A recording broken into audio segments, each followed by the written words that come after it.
98.1 Gameday is on. Presented by Super Chevy. See your Super Chevy dealers of Baton Rouge. This is LSU football. This time Kane will move to the left side. This time Kane will get the carry. This time he lunges in. Touchdown, Fighting Tigers. And LSU takes the lead. Shotgun snap. Looking to throw is Daniels. Heaves it towards the left corner of the end zone. Thomas goes up, pulls it out of the air. Brian Thomas Jr. Touchdown, Fighting Tigers. LSU football on Eagle 98.1, the flagship home of the Tigers. Tonight from Tiger Stadium, it's the LSU Tigers And the Grambling State Tigers. Now, Here's Charles Santagriff and Matt Musso. Just off the LSU campus. Welcome to Eagle 98.1 Gameday, presented by your Super Chevy dealers. I'm Charles Santagriff, along with Matt Musso and our entire.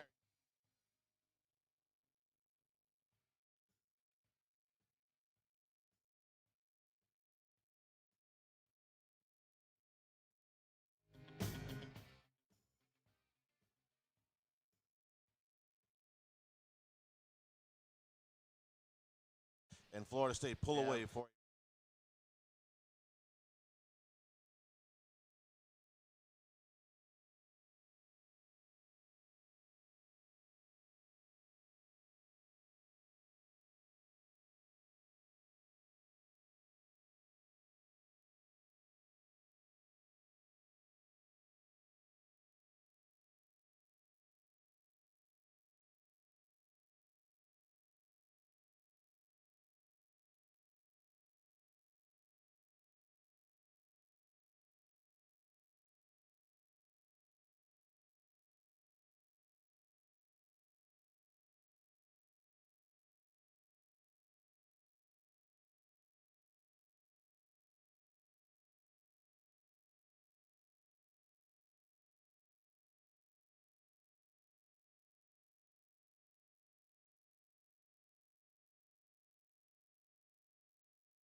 Have been an economic boon for the schools, while the competitive nature of these games hasn't necessarily been at the highest level. Grambling is coached by Hugh Jackson, a two-time NFL coach, is looking to build a program up at Grambling. They lost in week 1 to Hampton by a score of 35-31. Full day in college football. Some interesting games going on right now, including Colorado and Deion Sanders once again out to a 2-score lead over Nebraska, and a number of games that are in lightning delays as we've got some bad weather on the East Coast. We'll break it all down for you with our team from ESPN Baton Rouge. So this is the type of game that it's a little bit tough to get up for. It's a tough, I say that from a player's and a fan standpoint, when you have what on paper is a tremendous mismatch. There's a lot of LSU can accomplish today. It's not necessarily about the outcome as much as it is about, forgive me for using the word, the process. Correct, Tanny. And you know what? I feel like I've done this show with you before, right? LSU drops an opener to Florida State, and we come back here for a game against a SWAC opponent the next week. The difference, kind of what you touched on, is the expectation was higher this year. So you put that aside, but what this can be is a step in the right direction. The first step in the right direction of building that expectation back up like you did last year. You mentioned it can be hard to kind of stay focused in something like this. That's really your takeaway, right? You're not going to learn so much about LSU that you feel great about their season after this, but if they struggle, that's when the concern can creep back in. This is one of those games that you need to go name your score. You need to dominate your opponent today if you're LSU and show the competitive edge that Brian Kelly talked about so much this week. We're at Rouse's Market, the official supermarket of the New Orleans Saints, who open their season tomorrow. Save $20 with the promo code SAINTS20 for each of your next 3 curbside pickup orders of $100 or more. This is Eagle 98.1 Game Day. Life in Louisiana is like a run-on sentence. A poem that doesn't rhyme. Life is here, now. For life's moments, big and small, always there. The right card, the right care. I've been doing business with Luba for 25 years. They're dependable, trustworthy. It's just the attention to detail with our clients.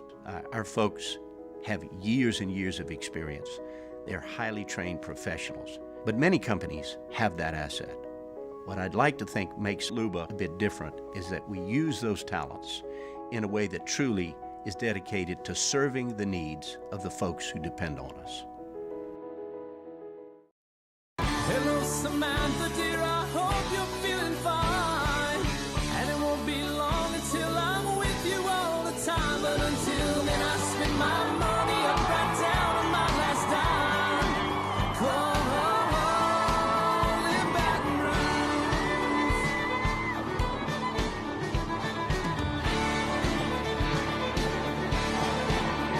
I'm ready, what you put me on through. Gotta send my love down to Dylan Cruz here to tell you about Six Rings Baseball and Softball Camp. If you live on the North Shore and play ball, go to Six Rings Camps with former LSU assistant coach Dan Canaveri. His knowledge is second to none, and your child will improve and have fun doing it. Camps were held at Coquille Park and Six Rings Academy in Covington with 4 sessions over the summer. Full day and morning only sessions are available from ages 7 to 13. Go to sixringsbaseball.com or call 985-206-9096. Learn the game to love the game. Scooncha, fall in the air. Fall is right around the corner, which means fall fishing is, which means it's time for you to take your boat to the next level with front-to-back boat service in a bunch of different ways. You want a custom stair job, you can have a ton of fun out there on the water. They can do that. What about a spot lock trolling motor? So you stay right where you need to in casting lines. Or sonar that's let you see the fish under the water before you cast. All of your maintenance needs as well. For 38 years, they've been at it and will continue to do so. The Sherman family of front-to-back boat service. Running Boards Marketing can help you get their attention. Imagine your brand's message on a giant LED billboard truck that can't be skipped and is nearly impossible to ignore. Running Boards Marketing is the leader in effective and affordable advertising on digital mobile billboards, which are 2 times more effective than traditional billboards. With a 97% recall rate, you'll leave a lasting impression with your customers. 98.1. Eagle 98.1 Game Day. Skull Session. Offense. Presented by Gulf Coast Bank. Gulf Coast Bank, the bank that cares about you. Now, here's Charles Hannegriff. And from the LSU Sports Radio Network, Gordy Rush. Calabash countdown to kickoff is a little under 5 hours for LSU and Grambling. Gordy, good afternoon. How are you? Charlie, how are you? You know, I was thinking about you earlier today when the sideline reporter for Utah and Baylor announced that it was 105 degrees in Waco heat index, but the field temperature was 134. So we present for you tonight a night game with maybe a little bit better conditions than that. I'm glad you don't have to be on the field for 134 on that turf in Waco. Me too. I don't think I could do 4 quarters, and it's really nice that you and Musa were thinking about me. Thanks so much, guys. Yeah, well, you know, anything that we can do. Let's start with the run game from a week ago. LSU had hoped to establish some kind of running game outside of the quarterback. So that didn't really happen. Outside of one busted run out of a bad front late in the first half, the run game was not there. So let's talk about what LSU does to fix that, and I think that starts along that offensive line. Yeah, I mean, we've already heard some possible lineup moves, and as we're going to see Lance Hurd at tackle. And at that point, you're going to kick down Emory Jones, the guard, and then reshuffle the deck. So let's see what happens there. And then we've already heard that the Logan Diggs will be back this week, so we're going to see a nice dose of Diggs as well. You heard me last week. You guys asked me about what I thought I would see, and you were dead on, and I was wrong. And what they had showed and what I thought they might do is run more 11, more 12 personnel, and really be able to run the ball with more confidence. And they did. The running backs had 12 touches. I want to say it was 45 yards. And of that 45 yards, you mentioned one went for 30-something, and the other one went for about 8 or 4 or something. And everything else was 1 and 2 and 0 and negative. And so they weren't able to do that. Look, in order to win the SEC, we've said this for how many years we've been doing this, Charlie? 30 years. Yeah. You got to be able to run the ball. You got to be able to stop run, and LSU wasn't able to run the ball last week. And in the red zone in particular, in the short yardage situations, Gordy, is there any kind of package that they have that involves them going under center? This is just a personal pet peeve of mine, that if you can't ever go under center for these short yardage and goal line situations, then you're constantly asking your backs to start from a flat-footed position with no momentum. Right. You're asking your offensive linemen to work harder. It just makes it tough to run the football in the red area, and that really bit LSU early. No, I agree with you. And I mean, this has been one of the ugly staples of this offense. This goes back to 18 and 19. I mean, when the LSU's been primarily, a spread and going from shotgun, they just didn't. You want to go quick too often, give the ball to the running back, and try to catch people flat-footed. And it just it's painful to me at times to watch some of that. LSU's got too many skilled people, and I just assume spread the football field out and create some space if you're going to do that, than trying to bring a 12 personnel against Florida State and 2 tight ends, and you're not able to get a push. So it's Grambling. I don't think we're going to get our answers this week. Maybe this schematically they want to show something different. But over the next 4 weeks, when you got 3 or 4 on the SEC, I think all eyes are going to be about how they perform when they get inside the 10. Gordy, you mentioned personnel changes, sticking kind of with the offensive line. Lance Hurd is a guy that Brian Kelly said they want to get first-team reps tonight. Is that a spot where they put him at tackle and maybe kick Emory Jones down to guard? And then what kind of do you expect to see from the freshman in his first action? Yeah, that would be my guess, right? And that's and this, if you remember last year, Emory Jones played, I think, most of the second half against Southern, and they got him in the game. And that was just like that. They felt like the easiest way to break him in, and what they had at the time. They were to put him at tackle. And correct me, I think Frazier, didn't he start at right tackle? He did. No, Cam Wire did. No, Cam Wire did. Cam Wire, that's right. Yeah, I'm sorry. Yeah, you're right. And, go ahead. I think that's what you do. And, and then what little film I saw, I mean, there was enough to go around. I thought the center played fine. But you've got Chester, who has a whole lot of size. That brings 40, 50 pounds to that spot. Now, putting centers making the line calls that's usually the quarterback of your offensive line. That might be more sophisticated than putting in somebody at right tackle. But they have got to get more physical. That was one of the big disappointments last week. That you knew Florida State was good, but I didn't think that they would have the upper edge that much on LSU's offensive line, returning all the starts that they did. Gordy, in some of the instances where they threw the football and Jaden Daniels had time, and he was at times had a clean pocket, and there didn't seem to be anywhere for him to go with the football, not being able to see the whole field like you did. Were their receivers open at times when he was holding the ball? Were they not getting separation because they weren't able to push the ball down the field a whole bunch? Look, I don't like excuses, but I'll tell you, I thought there was some slipping and sliding on that turf. I thought Malik struggled to get separation a couple times. He wasn't able to get separation, and I think some of that was on the wide receivers not being able to get separation against Florida State's defensive backs. I think a tip of the cap, they played good football. I will tell you, Charlie, when I went back and watched the film, I thought there were times where Jaden made the wrong decision in his progression. There was once he forced a corner into to Malik in a double coverage, and the next progression was Chris Hilton on a backside slant that if the great pitch and catch, it's a touchdown. And some of it was on Jaden, and he had some misses too. So I'll tell you, in the past game, I understand what they did.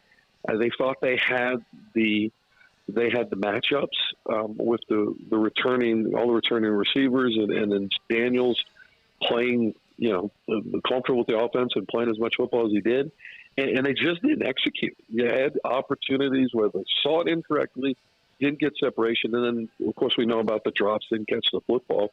It fell back on this group. There were opportunities to make plays. Were you there at the Cap One Bowl against Penn State in the mud? Yes. Okay, Yes. so you were there for the mud. They took the mud out. They put in a Right. turf. They're slipping and sliding on the turf. They can't grow grass in Orlando, Florida? No, I don't know. You know, that whole the stadium's in a bad part of town and all of it. I mean, Orlando's an international town. Nobody really wants to go to that stadium. Somebody just blow up and start something different. Really. They grow orange orchards down there. They can't grow grass. Are you kidding me? You just built a new soccer stadium 6 blocks away. You built a new arena for the Orlando Magic, and you want to continue to try to polish a turd, and that's what they're doing. What did you think of Daniels overall? I understand he didn't play the perfect game, but Gordy, there were times where he was the offense. So, overall thoughts on Daniels' game? I think good. Good enough to win. Not a step back from what we saw in his peak last year against Ole Miss and Alabama. Not only were there, I think, misreads in the pass game, there were probably 3 or 4 bad decisions in the zone read game when he should have gave the ball and kept it, and vice versa, and a couple of those things. I just saw it to be able to win an elite football game. I thought he had too many bad decisions, missed opportunities, missed decisions. And so I played good, not great. And you know what? Not great enough to win a game of that magnitude. And obviously Travis made many more plays and less mistakes. All right, we'll take a break. We'll flip sides to the other side, the football, the defense. We're here at Rouse's, the official supermarket of the New Orleans Saints. Save $20 on your next 3 curbside pickup orders of $100 or more with the promo code SAINTS20. And remember, all of your catering and a huge alcohol selection here at Rouse's. A huge beer cooler, wine, and spirits all available here just off the LSU campus. This is Eagle 98.1 Game Day. When it comes to ending cancer, we push forward, always working together for you. That's why our cancer experts at Ochsner have clinically integrated with MD Anderson Cancer Center. This means advanced cancer care, including access to life-saving clinical trials and integrating care to treat the whole you. Introducing Ochsner MD Anderson Cancer Center. Long live you. Was a humid day, barefoot children play, looking for that summer shade. Time just slips away. Oh, Louisiana, some kind of hold on me. Like cypress stumps, your roots are planted deep inside of me. I've been doing business with Luba for 25 years. They're dependable, trustworthy. It's just the attention to detail with our clients. Our folks have years and years of experience. They're highly trained professionals. But many companies have that asset. What I'd like to think makes Luba a bit different is that we use those talents in a way that truly is dedicated to serving the needs of the folks who depend on us. Dylan Cruz here to tell you about Six Rings Baseball and Softball Camp. If you live on the North Shore and play ball, go to Six Rings Camps with former LSU assistant coach Dan Canaveri. His knowledge is second to none, and your child will improve and have fun doing it. Camps were held at Coquille Park and Six Rings Academy in Covington with 4 sessions over the summer. Full day and morning only sessions are available from ages 7 to 13. Go to sixringsbaseball.com or call 985-206-9096. Learn the game to love the game. Scooncha, fall in the air. Fall is right around the corner, which means fall fishing is, which means it's time for you to take your boat to the next level with front-to-back boat service in a bunch of different ways. You want a custom stair job, you can have a ton of fun out there on the water. They can do that. What about a spot lock trolling motor? So you stay right where you need to in casting lines. Or sonar that's let you see the fish under the water before you cast. All of your maintenance needs as well. For 38 years, they've been at it and will continue to do so. The Sherman family of front-to-back boat service. Running Boards Marketing can help you get their attention. Imagine your brand's message on a giant LED billboard truck that can't be skipped and is nearly impossible to ignore. Running Boards Marketing is the leader in effective and affordable advertising on digital mobile billboards, which are 2 times more effective than traditional billboards. With a 97% recall rate, you'll leave a lasting impression with your customers. Eagle 98.1. Eagle 98.1 Game Day, Skull Session. Defense. Presented by Edward Jones, making sense of investments. Now here's Charles Hanegraaff, and from the LSU Sports Radio Network, Gordy Rush. All right, before we get back with Gordy, our Bears countdown to kickoff now 4 hours and 40 minutes. Musa, we got some breaking news for the big matchup in New Orleans this afternoon between Ole Miss and Tulane. We do. They've taken the field for warm-ups, and Michael Pratt, quarterback for Tulane, not in uniform. Brett McMurphy of Stadium reporting he is out for today's game. Crushing blow for the Wave in what's maybe the biggest regular season game on campus there in a long, long time with Ole Miss going in. But Tulane will be without their starting quarterback today. All right, Gordy, let's talk about the defense a week ago. Let me start with the pass rush, and we'll get to Perkins in a minute. But the pass rush, from what they were hoping to get up front, they got it from Mekhi Wingo. They did not get very much pressure off the edges, and it allowed Travis to do exactly what they did not want him to do, which was slide, buy himself some time, find receivers. And frankly, if it wouldn't have been for a couple of Florida State drops in the first half, they'd have had a lot more yards. Yeah, no, absolutely. And then, Swinson, I think, was after that your next best push out of the 4 that you ran. For me, when I look back at the film, Savion Jones looked like he's bulked up some. I mean, this was not the Savion Jones that was more of a pass rush, and you're worried about him playing that strong side defensive end. And was he going to be able to play run? And so he didn't get much on that side. I'll take a bigger step, I think, from a vision standpoint, Charlie, and tell you, I think the concern for me with this defense, besides we'll get to Perkins, obviously, is that last year I thought you were serviceable at corner with Bernard Converse and Garner. You were not DBU, but you could play enough snaps in man-to-man that you could mix it up, and you didn't feel like you were a suspect. I think the jury's out on Alexander. We saw that Deuce Chestnut had a rough day, and I just my first glance at this is you're not elite at corner. I would be concerned about playing man, which means I have to play zone, and I have to play zone behind it. Then I got to get home with 4 or 5 people, and they weren't able to do that.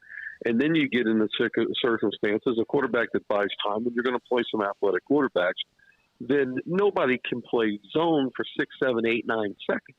There were times where Chestnut had to guard Coleman on 3 cuts. Well, you got no chance. So, for me, I'm going to work backwards first. What are you going to do at corner? I know you have some young elite people that have some question marks. Who's going to play cornerback position? And then at the safety, it's an interesting. Brooks can give you some stuff at the nickel, but if I want to go 4 wides, can Burns play man? Can Sam play man? If I can get Major Burns, who's a big safety, looks like a run support safety, if I can get him in man coverage, I'm going to take that if I'm an offensive coordinator. So for me, the remedy starts at what do you do personnel-wise to put as good a people I can on the football field in that back 5. All right, well, then let's talk about Perkins, because that's where your biggest upside as far as pass rush is possibility. It feels like Brian Kelly's been talking about Perkins from the press conference after the game all week long. This has been the number one topic as far as LSU's defense is concerned, is where was Perkins. And Gordy, last week when we talked about this, my concern was he plays in that defensive middle. He's 220 pounds. He's going to get caught up in there. He's going to get muscled, and he's not going to be a factor in the pass rush. And I'm sorry, but that's exactly what happened. So you tell me what they're going to do with him this week. Yeah, I mean, it remains to be seen. I think definitely, well, Ryan Kelly said they're going to come up with other solutions for him. I'll add with you that I watched him during spring football, and I thought he looked lost in terms of struggling to feel comfortable in pass coverage, meaning, look, I got to find out where my spot is. And not only that, I have to be able to read the receivers and where they're running and have a feel for that, and then read the quarterback's eyes. Well, when all you've done in high school is go get the ball, that's a transition. And what little I was able to see in the fall, and you know, Coach Kelly talked about that, it felt like he made progress and what have you. I just think to me, there was so much reading and processing and him on his heels. There were some plays that, because they put him at that inside linebacker, he was out of play, and it's just not as effective. And so how do you remedy that with all the personnel that you have? I think we'll see what they come up with. And the other thing that I'll tell you, I think Greg Penn's one of your best 11 football players on defense. So what do? I mean, you could make the argument that Penn's probably a better inside linebacker than Perkins. So what happens with that? So I don't know. We'll see it tonight. You got no choice but to come out and whatever you're going to do. Coach Kelly said, look, I'm not hiding anything. I'm trying to play the game the right way. He's going to do it tonight. Why? What is to keep them from putting him just at the B.J. Ojulari, Jack Lyon, position, and just saying? I mean, last year they couldn't get him on the field because Ojulari was out there and they played the same position. That's right. Why not just put him there? And if the counter to that is he has advisors or whatever saying you need to play inside because that's where you're going to play at the next level, I'm sorry, his future is as a pass rusher. If he's too small to play on the outside, he's damn sure too small to play on the inside at the next level. So I don't get it. So why not just put him back there and be done with it? That's a great question. And last year, keep in mind, I think they needed to find something else for him to do because he played a nickel back. Yeah. Make that really, really clear. He was a nickel back, and we saw Arkansas and Texas A&M just go with multiple wides to that strong side, and they forced him to play in coverage, right? And then that was where he was just getting schemed off the football field, and Kendall Brawls was the first one to show that. So they have to, with Ojulari going away, they had to do something. I'm not sure, Charlie. I'm with you. Where he's comfortable is playing downhill. And I'll give Florida State credit. When he was in that position, they did the things that you thought they would do. I mean, they ran toss right at him. They ran some bubbles right over his head, and you're going to see that. Then that's fine. Then prepare for that and have something ready. So I'm interested to see what Matt House does. I mean, House did an excellent job last year with limited numbers and was able to get it home. Let's see the changes he makes tonight. Gordy, what about the return of Mason Smith? How much does that impact this as well? Yeah. Because, I mean, Matt House and Brian Kelly have both talked about when he's in there, the ability that it allows to free up other rushers, whether it's Harold Perkins or someone else. Is that something that maybe is not being factored in to this enough, considering he missed Florida State again? No, great point. And the thing about Mason Smith is that you got to imagine he's going to draw a double. I mean, Wingo's a great football player. Size-wise, you're not as worried about him double. But if you put Perkins on the line of scrimmage and you have Smith and you've got Wingo, you can't run that double at Perkins, right? I mean, you can't.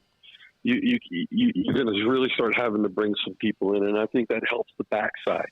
If I got to worry about Mason Smith and Perkins is on the line of scrimmage, then I have to have an extra blocker in there, and then you feel better about playing perimeter, and it helps some of the back-end problems that I talked about in the first part of the segment. So where I didn't think Mason Smith would be a big loss last week, and I don't think the D tackles in general played bad. I thought they played pretty good. The Wingo was outstanding. The other ones, Jefferson, I thought they did fine, but Smith could be a difference maker. Go ahead, so wrap it up with special teams. They go out for the first punt return. They send Clayton back instead of Anderson. That was a head scratcher, and then Clayton almost fell over backwards trying to catch the ball. So then they put Anderson in, and he fumbled the ball. And then seemingly to make up for that on 2 kickoff returns, he took balls out of the end zone that he probably shouldn't have. Yeah. I got nothing. I tried to tell you what Brian Polian. You want Brian Polian's fault? Come on, man. I mean, they fixed everything else. They fixed the coverage. They fixed the protections. They just didn't fix the return game. No, and so against Grambling, I'm going to throw Anderson out there, and I understand he didn't play at Alabama. That's been a while, that happened. But if he does catch the football, he can do special things with it. So today is a great day to go let him catch 7 or 8 punts and let him try to get comfortable before you go to Starkville next week. I had an idea. Maybe if they return 6 punts tonight, they should put 6 different guys back there, and the first one to catch it clean gets the job. But your theory is probably better, so we'll go with that. Gordy, have a good call. We'll talk to you after the game. Okay, guys. Have fun at Rouse's. Okay, thanks a lot. We'll take a break. Autolocks is next. We are at Rouse's, the official supermarket of the New Orleans Saints. Save $20 on your next 3 curbside pickup orders of $100 or more with the promo code SAINTS20. This is Eagle 98.1 Game Day.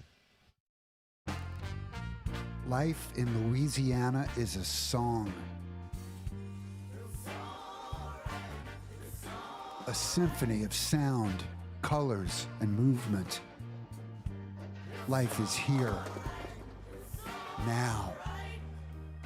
For life's moments, big and small, always there.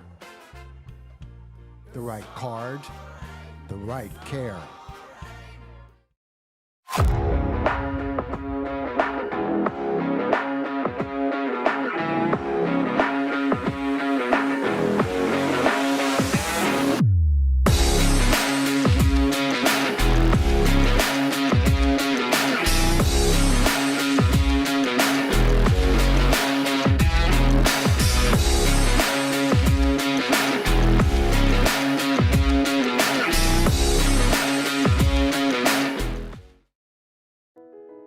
I've been doing business with Luba for 25 years. They're dependable, trustworthy. It's just the attention to detail with our clients. Our folks have years and years of experience. They're highly trained professionals. But many companies have that asset. What I'd like to think makes Luba a bit different is that we use those talents in a way that truly is dedicated to serving the needs of the folks who depend on us. Dylan Cruz here to tell you about Six Rings Baseball and Softball Camp. If you live on the North Shore and play ball, go to Six Rings Camps with former LSU assistant coach Dan Canaveri. His knowledge is second to none, and your child will improve and have fun doing it. Camps were held at Coquille Park and Six Rings Academy in Covington with 4 sessions over the summer. Full day and morning only sessions are available from ages 7 to 13. Go to sixringsbaseball.com or call 985-206-9096. Learn the game to love the game. Scooncha, fall in the air. Fall is right around the corner, which means fall fishing is, which means it's time for you to take your boat to the next level with front-to-back boat service in a bunch of different ways. You want a custom stair job, you can have a ton of fun out there on the water, they can do that. What about a spot lock trolling motor? So you stay right where you need to in casting lines, or sonar that's let you see the fish under the water before you cast.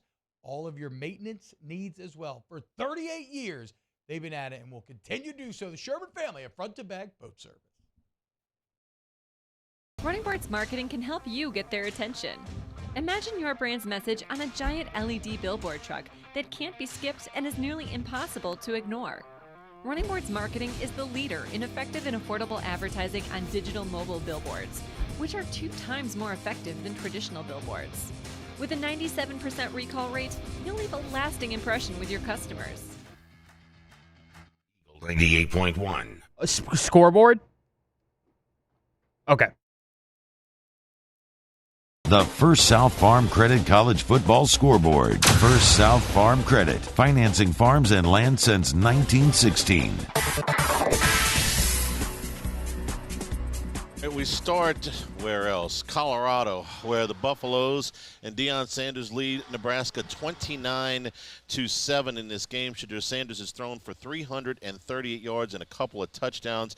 Jeff Sims for Nebraska accounting for 3 more turnovers in the first half of this game, 2 fumbles and an interception. Nebraska's offense cannot get out of their own way. Colorado hasn't looked as sharp as they did a week ago, but they've been plenty good enough. They are in control, 29-7, a little under 10 minutes to go, and Matt Rule is finally getting his backup quarterback, something that's about up and throwing, something that should have happened at least 2 quarters ago. Number 1, Georgia leading Ball State 45-3. Slow start for the Bulldogs today, but they got it going now. Carson Beck has thrown a couple of touchdown passes. A game delayed by weather is now back resumed. Wake Forest leads Vandy 27-14. That is early in the third quarter. They had a lightning delay there of a couple of hours, I believe. And right at the beginning, Vandy throws an interception. Wake has it on the 6, and the lightning delay like 2 minutes into the game. And that's not the only game that's been under weather delays. We'll tell you about the rest of them here. Number 5, Ohio State leads Youngstown State 35-7. Again, another kind of uneven performance for the Buckeyes. They led this 28-7 at the half. In the second half, it's been pretty much on cruise control, but not as sharp as you might think. Number 7, Penn State is. They beat or leading Delaware 56-7. Another game delayed by by lightning, which is now back on. Number 10, Notre Dame leads North Carolina State 10-0. 6 minutes to go in the second quarter. Not only did delay the game, man, it completely fried North Carolina State's brand new multi-gazillion-dollar scoreboard. That thing was on the blink. It got hit by lightning in that first half. Number 15, Kansas State leads Troy 35-13. Army leads Delaware State 57-0. Another game that is delayed and is still in a delay. Purdue leads Virginia Tech 7-0. That's still in the first quarter. And Virginia leads James Madison 35-24. That game is in the fourth quarter. Both of them are in lightning delays. Boston College leads Holy Cross 31-28 in the fourth quarter. Georgia Tech and South Carolina State can't get started. It's raining there too. Lightning again. Central Michigan leading New Hampshire 28-21. Halftime score. Is this right? Is this all the way at halftime? Number 25, right. Clemson and Charleston Southern tied at 14. Cole Klubnik has thrown a touchdown pass, but also an interception. Clemson is rushed for somewhere around 30, 35, 38 yards in his first half. Not good. It's 21 points for Clemson now in 6 quarters. Yeah, I mean, and Charleston Southern and Duke, not Florida State and Miami. No, they're not. That's Garrett Riley there, man. Wow. They just kicked off in Lexington, Kentucky, and Eastern Kentucky, and also in Provo, Southern Utah, and BYU. Bottom of the hour, number 2 Michigan hosts UNLV. Number 20 Ole Miss at number 24 Tulane. Again, Michael Pratt, the lead quarterback, starting quarterback for Tulane, the leading passer in school history, according to touchdown passes, has been ruled out for this game. This number has moved up to Ole Miss -8 now. Number 23 Texas A&M is at Miami. One of the more intriguing games of the young season. We'll see what that offense and Bobby Petrino, which looked fantastic a week ago, but against New Mexico. So let's see what they do against the Canes. Iowa and Iowa State at 2:30 in what figures to be a low-scoring game. It usually is. It's the Gambling Scandal Bowl. Yes, that's right. All of those guys. Michigan State and Richmond, Northwestern, UTEP, Syracuse, Western Michigan, UMass, Miami. Texas San Antonio and Texas State at 2:30. Wagner and Navy, Texas Southern and Toledo. Kent State is at Arkansas at 3 o'clock. That game on the SEC Network. 4 o'clock kickoff for Austin Peay at number 9 Tennessee. 4:15 for Appalachian State at number 17 North Carolina. This one finished 63-61 last year. It was one of the more entertaining games of the non-conference season. 5 o'clock kickoff for SMU at number 18 Oklahoma. Lafayette is at number 21 Duke. See, this is great scheduling by the Duke athletic director, right? You get the big emotional win. You're worried about the letdown next Storm week. the field. Play Lafayette. That's just good. That's just good scheduling right there. UL Lafayette at Old Dominion, a 5 o'clock kick in that one. 5:30 kickoff. Cincinnati is at Pittsburgh. At 6 o'clock, the big one, number 11 Texas at number 3 Alabama. The hype surrounding this game has done something that I didn't think was possible. It's made, and you know my disdain for the University of Alabama. This is the hype surrounding this game, the talk surrounding this game has actually made Alabama the more likable team, which I didn't think was possible, okay? Because I have heard so much of Texas is back. I ain't ever seen a victory over Rice get more run in my life. I've been hearing Texas is back for 10 years now. Back to what? And a rather unimpressive victory against Rice. If we're being honest, that was a slow, sluggish start that really never never reached crescendo in that game. I have heard so much of Texas has the better roster and Texas has more talent, and Nick Saban's got one foot out the door. To go where?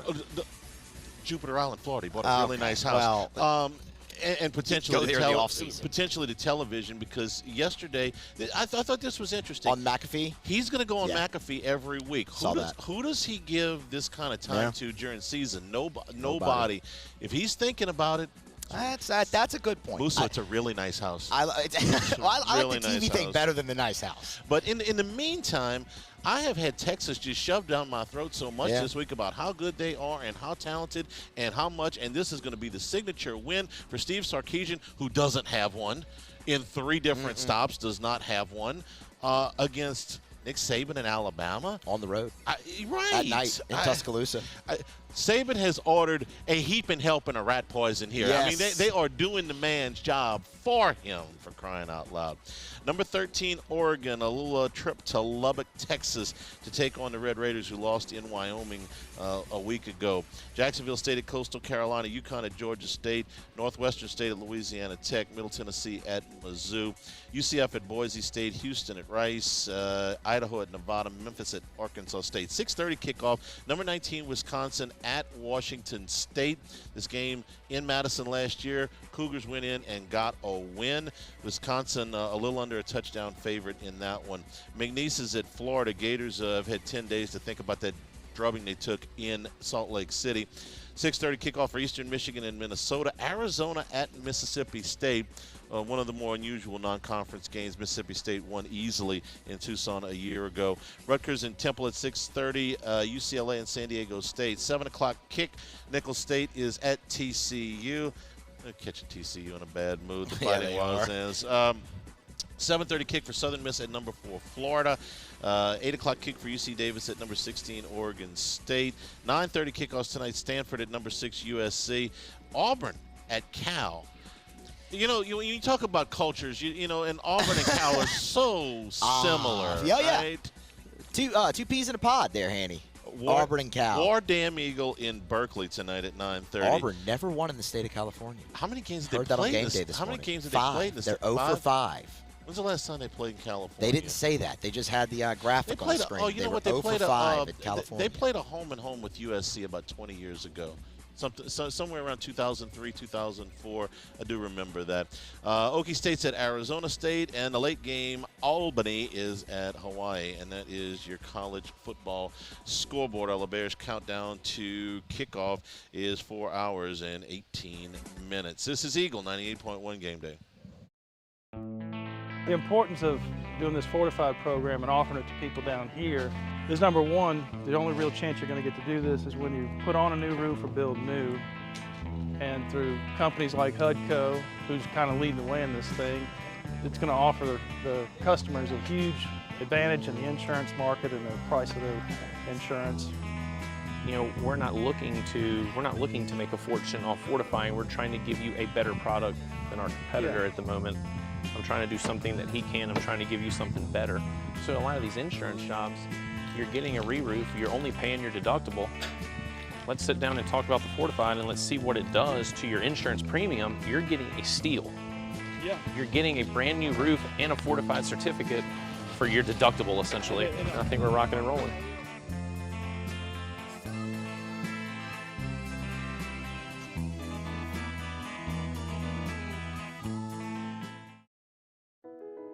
I've been doing business with Luba for 25 years.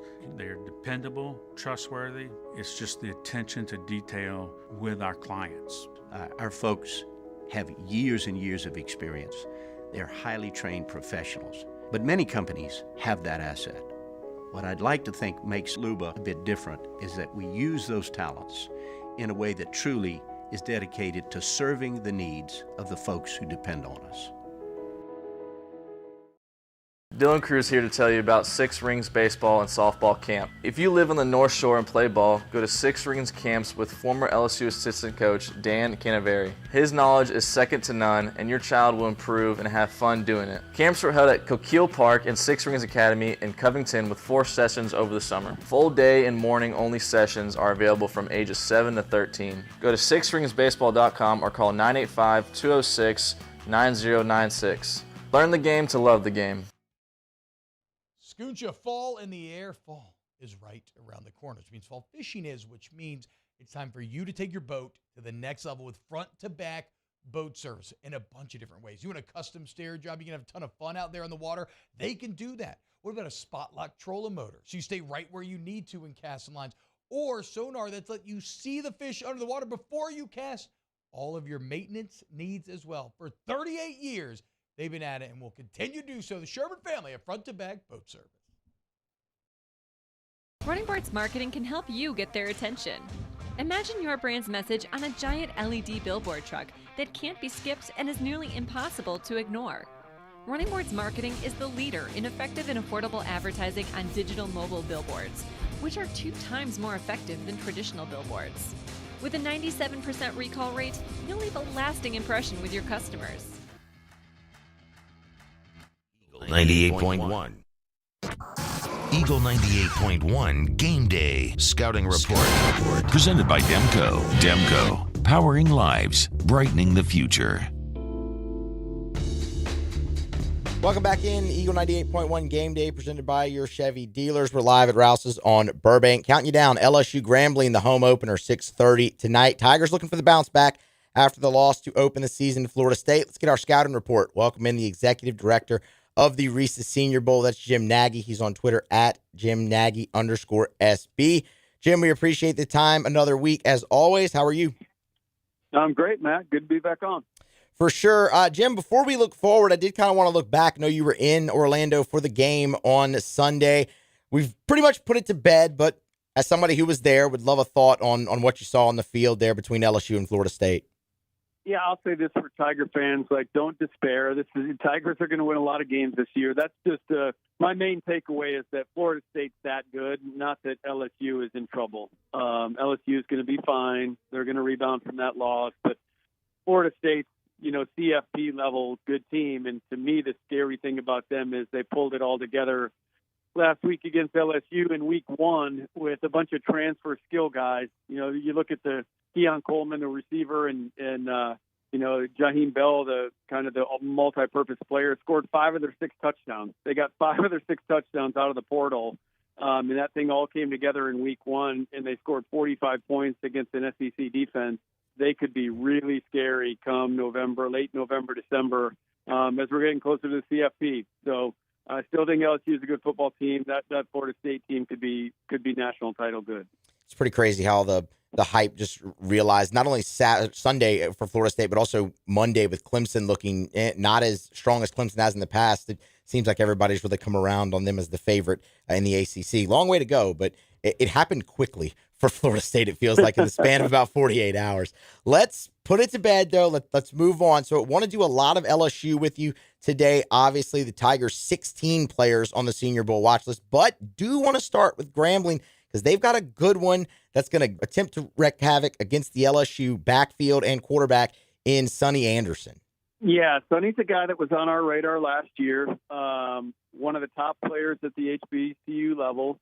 Long outside linebacker. So, when we were putting together our roster last year, spoke to a handful of NFL teams that had draftable grades on Sonny a year ago. It was actually a little surprising that he came back to school. So, teams had him in that 6th, 7th round range, which for an FCS level player, you get a draftable grade coming out of the FCS, that's pretty good. So he'll be a guy to keep an eye on. Certainly the highest graded player on the Grambling roster.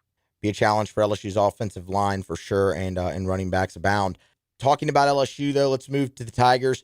Got to start with Jaden Daniels. Just a very interesting dynamic with Jaden Daniels here, as it seems to always be with the LSU quarterback. But overall, last week turned in a really good game stat-wise. Maybe some moments throughout weren't great. Kind of when you look at Jaden Daniels from his freshman year at Arizona State all the way to now, what has kind of been the biggest improvement for the Tiger signal caller? His body.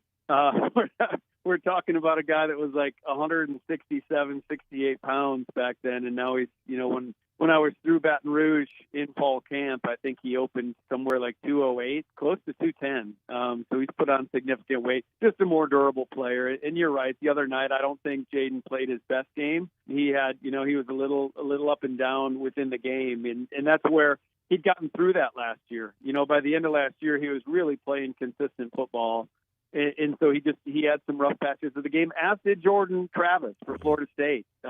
Jordan Travis pulled out of his rough patches there in that second quarter. I thought LSU pressured him into some bad decisions, but then he came out in the second half and played really well. So Jaden will bounce back. He certainly didn't play his best on that big stage, but it wasn't all on him. I mean, there was reasons for that. Florida State was flying around on defense and creating some havoc. But no, Jaden's still one of our top graded players at the quarterback position, and in what's a really deep class. This is going to be maybe the hardest quarterback year we've had to cut down for our Senior Bowl in the 6 years I've been at the game. But Jaden's certainly still going to be in that mix, and we know he's going to play good football the rest of the year. So that's kind of something I wanted to touch on as well, because you mentioned it, a very deep quarterback class. And Jaden Daniels is a guy who came into this season as one of the favorites for the Heisman Trophy, yet you maybe don't see some of that hype around him with the draft because of how deep the class is. What do scouts maybe need to see from Daniels here over the course of his final year in college to maybe move him up some draft boards? He'll be in games like he was the other night, and just to see Jaden play big in big moments. I mean, that's when you're an evaluator and you're trying to decide whether a guy's going to be a starter level player, like a quote unquote franchise guy that really leads you to Super Bowls. There's different levels of starting quarterback, obviously, and then whether they're just a backup. And I think you start to feel better about guys, projecting guys as starters or even higher than that, are guys that really step up in the big moments, have that gamer quality to them, and they lead their team to wins because of what they do, not because of, them distributing the ball or, they put the team on their shoulders as Joe Burrow did a few years ago. That's why Joe went number one overall. And again, his junior year, he didn't do that. And his senior year, he did consistently. So that's going to be what scouts are going to be looking at for Jaden, is just to play big in those big moments. Talking with Jim Nagy, the executive director of the Reese's Senior Bowl here on Eagle 98.1 Game Day. Jim, a couple on the LSU running backs before we move to the defensive side of the ball. I want to start with John Emery. Obviously, uber talented guy. I mean, we've seen the performances he had against Alabama last year, Auburn last year, and even earlier in his career. But the academic issues have been well documented. This is a guy who has now missed the season opener 3 years in a row. He will not play again tonight. How much is that dinging him with NFL scouts and front offices? Yeah, it's certainly something the NFL is going to factor. There's no doubt. I mean, because what it tells you as an evaluator is, if football is really important to you, you don't put football in jeopardy, regardless of what it is, whether it's academics, anything off the field. If being out on the field is really important to you, then you do the right things. And so far, that's 3 years in a row for John. And you're right, he does have NFL talent. I mean, there were some runs in that Alabama game last year where he looked like an NFL back. He's got the body type, he's got the size, he's got the run strength, he's good on contact. But you have to be consistent. You have to show teams that you're dependable. So he's got the rest of the year to do that. Hopefully he gets out on the field and he plays up to his capabilities. But so far, yeah, he's certainly going to have questions to answer when he gets to the pre-draft part of the process and all the NFL team interviews. And he's going to have to navigate all that. Josh Williams is a guy kind of on the opposite end of that a little bit. Comes from walk-on up to the starting running back for LSU last year. Had a tough go of it, as did LSU's entire running game on Sunday. But I know y'all are very high on Josh Williams in Mobile. Yeah, he's like you said, a high character guy. You talk to anyone in the program, they love Josh. We put a red star on the guys on their cards on our board here in my office of guys that are like the program favorite, the coaching staff favorite, and Josh has the red star on his tag right now. So really high character guy, kind of a squatty, compact build, which I really love at running back. He can lower himself and doesn't give you much to hit. He's not a fun guy to tackle. It's hard to get him on the ground, kind of like Clyde Edwards-Helaire was, with similar body type. So, it's good. The character part's going to help Josh. That's going to be a separator for him as he works through the draft. That's the draft process. That stuff will work in his favor. So, again, just be productive, because there's a lot of good running backs around the country. And, whatever Josh can do in the passing game will help himself this year if he can catch the ball in the backfield.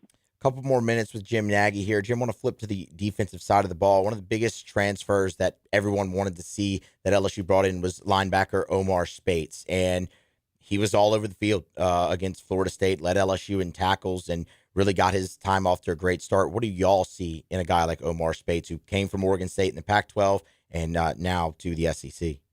Sure. Yeah. From a scout standpoint, you love the effort. You like the instincts. He is going to get picked apart physically by the NFL scouts in terms of like just overall size, lack of length. NFL teams are looking for guys with 33, 34-inch arms. Omar's like much shorter than that. So again, the physical stuff will be picked apart. But what's going to help him, like it is Josh Williams, when you talk to people inside the program, they really love what he's brought from Corvallis, to that locker room and to that football team. And he plays with a ton of energy. And that's what you're looking for is kind of day 3 draftable guys that are going to play in the kicking game and run down on special teams. You love to see guys that play with energy. And Omar does that. So this is a big year. He's got a lot to prove in the SEC, and he's got a full season ahead of him. And lastly, Jim, love a thought on Major Burns. Obviously, a quite interesting journey with a guy like Major from LSU transferring in, being from the state, and now in a starting role for the Tigers and looking to build here in his final year going into his professional career. I'll say a couple things with Major. One, he looks the part when you go out to practice. He gets your attention. He looks like an LSU DB. He looks how they're supposed to look. And then I haven't had a chance to look at the defensive copy of that game. I watched LSU's offense the other night, but Major just watching it on TV, he sure seemed to show up. So I was not at the game. We did have a scout at the game last week, and we got all his reports filed. But no, Major seemed to be physical. He was active. He showed up a bunch, and there were some good matchups. I mean, Florida State obviously had some guys in the pass game that are weapons, Johnny Wilson, and I mentioned Jaheim Bell. So. And that will be in Keon Coleman. So that'll be a tape that all the scouts go back and look at for Major Burns. But again, like a lot of these guys at LSU, the transfers, that secondary, they've got a season to kind of prove themselves at that level in the SEC. And so, it's all out in front of Major right now. He just needs to play well. Jim Nagy, the executive director of the Reese's Senior Bowl, giving us the scouting report here on Eagle 98.1 Game Day. Jim, we appreciate the time as always and look forward to doing it again next week. All right, Matt. Good luck tonight. Yes, sir. Appreciate it as always. That's Jim Nagy, the executive director of the Reese's Senior Bowl. Be right back. Eagle 98.1 Game Day, live from Rouse's on Burbank. Life in Louisiana is a song. A symphony of sound, colors, and movement. Life is here, now. For life's moments, big and small, always there. The right card, the right care. Hello, Samantha, dear, I hope you're feeling fine. And it won't be long until I'm with you all the time. But until then, I spend my money up right down on my last dime. Come on, live Baton Rouge.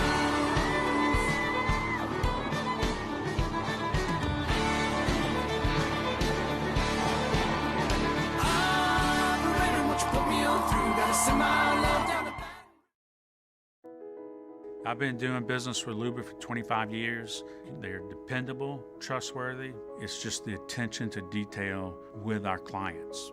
Our folks have years and years of experience. They're highly trained professionals. But many companies have that asset. What I'd like to think makes Luba a bit different is that we use those talents in a way that truly is dedicated to serving the needs of the folks who depend on us. Dylan Cruz here to tell you about Six Rings Baseball and Softball Camp. If you live on the North Shore and play ball, go to Six Rings Camps with former LSU assistant coach Dan Canaveri. His knowledge is second to none, and your child will improve and have fun doing it. Camps were held at Coquille Park and Six Rings Academy in Covington with 4 sessions over the summer. Full day and morning only sessions are available from ages 7 to 13. Go to sixringsbaseball.com or call 985-206-9096. Learn the game to love the game. Scooncha, fall in the air. Fall is right around the corner, which means fall fishing is, which means it's time for you to take your boat to the next level with front-to-back boat service in a bunch of different ways. You want a custom stair job, you can have a ton of fun out there in the water, they can do that. What about a spot lock trolling motor? So you stay right where you need to in casting lines, or sonar that's let you see the fish under the water before you cast.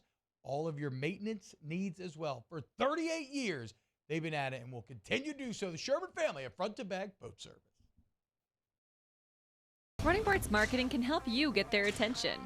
Imagine your brand's message on a giant LED billboard truck that can't be skipped and is nearly impossible to ignore. Running Boards Marketing is the leader in effective and affordable advertising on digital mobile billboards, which are 2 times more effective than traditional billboards. With a 97% recall rate, you'll leave a lasting impression with your customers. 98.1. Eagle 98.1 Game Day. Off the bench on Game Day. Presented by Shell. Shell is the rhythm of Louisiana. Off the Bench is heard weekday mornings from 7 to 10 on 104.5 ESPN Baton Rouge. Now from OTB, Jacob Hester and T-Bob Hebert. LSU, Grambling, what are you looking for? Obviously, there's something like we talked about. You're not going to draw any sweeping conclusions from this game. You're not going to make anybody feel better. But for those of us nerds that really do want to, get in the weeds and engage in LSU talk, like, what are you going to be looking for? Off the bat, one thing I would be looking for is simply the return game. Yeah. Some semblance of a pulse, better blocking, better returning. If you can't threaten Grambling with a return, then what the hell are we doing, dude? Fair. I'm not even going to give you too much credit if you're super successful here, because again, you're going to be you're out athleting them by such a degree that like you should trip and fall into return game success. So one of my metrics is the return game has to be successful this game. I agree with you. If you can't do it here, then win. You can't. That's the answer. You can't, then you're just done. You're just going to be like you were a year ago, where it's fair catch, hope you catch it, and there's no threat of a return. So that's certainly a good one. I would go maybe an individual player, and I'll go Chris Hilton. Okay. I want to see Chris Hilton take the top off the defense, stretch the field. I want to see him line up, one-on-one coverage, Jaden catch the football, hit his back foot, and just throw. Yeah. Just throw it as far as you can. Yeah. Let me see number 17 go and get the football. He did it in camp consistently. I know that's certainly his skill set. I don't pretend to know, how he runs dig routes or how he runs a slant. But one thing I know he can do is go get the football, and that terrifies defenses and defense coordinators. So I would like to see him in there with the first group, and it sounds like we are going to get that opportunity according to Brian Kelly. So that's what I'm looking forward to. One good thing about this staff, for all the frustration coming out of game one, is that we know from past actions that they will not fall in to the sunken cost fallacy, right? Right. Just because they thought this is the best way forward, they will allow the evidence in front of them to change that. And you may say, well, yeah, shouldn't everybody? But not everybody does, right? A lot of times you become beholden to these ideas that you've already formed, and it's like, well, the ideas, it didn't work out perfectly, but it could be better, so we're going to stick with it. This staff kind of goes the opposite direction. Well, they will make and they will use these games especially to make these sweeping changes to try to find the best mixture. And maybe Emory Jones bumping down to guard and Lance Hurd playing right tackle would be kind of in keeping with that theory, or even Brian Thomas getting more of an opportunity. Chris Hilton, excuse me. It's more of an NFL mindset. In the NFL, there's a handful of guys that know they're safe for the entire season, but there's also a large percent of the team that knows every single day, every single week, they have to go out there and perform or they won't have a job. Now, in the NFL, you get cut. In college, you just get benched. I mean, that's why we always tell the stories on Mondays. You go in there to watch film, and you're looking at which positions are out there working out as far as free agents that they brought in over the weekend. You're like, tight end, receiver, punter, fullback, damn it. Right? Yeah. I mean, it's like that's what it is. And so this staff kind of has that mindset. Hey, here's what we thought it was going to be, but if you don't live up to that standard, we have got to shuffle the deck a little bit. And in years past, certainly with Coach Miles, it's like, man, try something different. Try something. Like, you've got this young player, and I realize it's maybe not as comfortable, but the ceiling can be higher, and what's out there right now is just not getting to the standard of what you want. So this staff showed last year that they will make wholesale changes from one game to another. Yeah, and so I want to see what those changes are. One of them would be, how would you use Harold Perkins? Does he look more comfortable when he does move into coverage? Omar Spate saying in media availability earlier this week that he thinks that Perkins will be playing off of the edge more, right? So is trying to make prototypical size bad logic when you have a skill set that clearly fits one thing better than the other? And I'll say this too about the guys that I always played against. if you were, I'm trying to think of an example and not throwing somebody under the bus. Like if you were just a thumper and you were this big, muscled up, 245-pound Mike linebacker, I loved playing against you because I knew you were only going to try to do one thing. You were going to try to run through me, and it made my job so much easier. The linebackers that I always hated playing against were the ones that were smart and, had obviously enough muscle and speed and all that, but they were always in the right spot. They took away every advantage I had because my advantage was going to be to try to, outwork you with the pregame plan and what I did, the little tricks and the trades that I could try to find to have an advantage because I just was never going to have. I was 225 pounds. And so when a lot of people start talking about the greats, it's like Ray Lewis was really, really good. And everybody just assumes like he was coming with bad intentions. What made Ray Lewis really good, he was always in the right spot. Yeah. And Ray was never lined up wrong. He was never late to an A gap or a B gap. He was that, and that's what made him so good. It wasn't the fact that he was just going to run through you. Yeah, and that's why he was so good in coverage as well. Without like he question. Had like super. He'd be waiting on you. Yeah, exactly. He was not. He certainly at the end he was not super athletic, but like I saw him cover like Darren Sproles on an angle route because he knew it. He knew the alignment. He knew his coverage, and so that's what made him so good. So I say all that to say this: like that is such an instinctful position that you have to have at that position to be great. If you don't have it, then you're just another body in the middle of a defense. And so this isn't even really a discussion of should I play inside, should I play outside? It's do you have the instincts to play middle linebacker? I guess my question's also because he's 6'1", 220, does that mean he just can't rush the passer in the NFL? No, I think you can go out there and do it. All right, like I would think he could play outside linebacker. Look up how big Bob Sanders was for me while we're having this conversation. No, if you have a skill set, you have a skill set. Yeah. And if you're doing it against SEC offensive tackles, a lot of times that's going to be kind of a very similar guy that you go in the NFL. How big's Bob Sanders? 5'8", 206. And would rush off the edge like a bat out of hell. There you go. I mean, just coming with bad intentions. Didn't matter if it was a tackle, a tight end, or a back. It does not matter how big you are when you have that rare talent of being able to rush the quarterback off the edge. I want to see the DBs. And again, they're not going to prove anything to anybody who's just done with this group. But the DBs in particular, I think, represent the kind of takeaway tagline of this was more about FSU being good because I don't think the DBs are awful. Like, I know Deuce Chestnut's pretty good, right? Like, I think Zy Alexander is pretty good. I don't know how they're going to do against the elite, but in the majority of the schedule, they should have success. And so with that in mind, nobody's going to love you for playing well this game, but I'm going to be watching you to see if you start to prove that tagline correct, right? Prove that, this was more about them just maybe being more talented, but that we're still really talented ourselves. Yeah, you just went against two really good receivers, and you don't need to undervalue those receivers. And they're unique just by their body type. I mean, 1'6'7", right? You're not going to face another one of those guys the rest of the year. You're just not going to. And if you're looking for, and this isn't sunshine pumping, it's encouragement of the DBs, I think, being in a position. Now, you'd still like them to go make the play regardless of how tall or how big or how physical a receiver is. But Major Burns was right there in the end zone on one of the touchdowns. Deuce Chestnut was right there, had good coverage. He just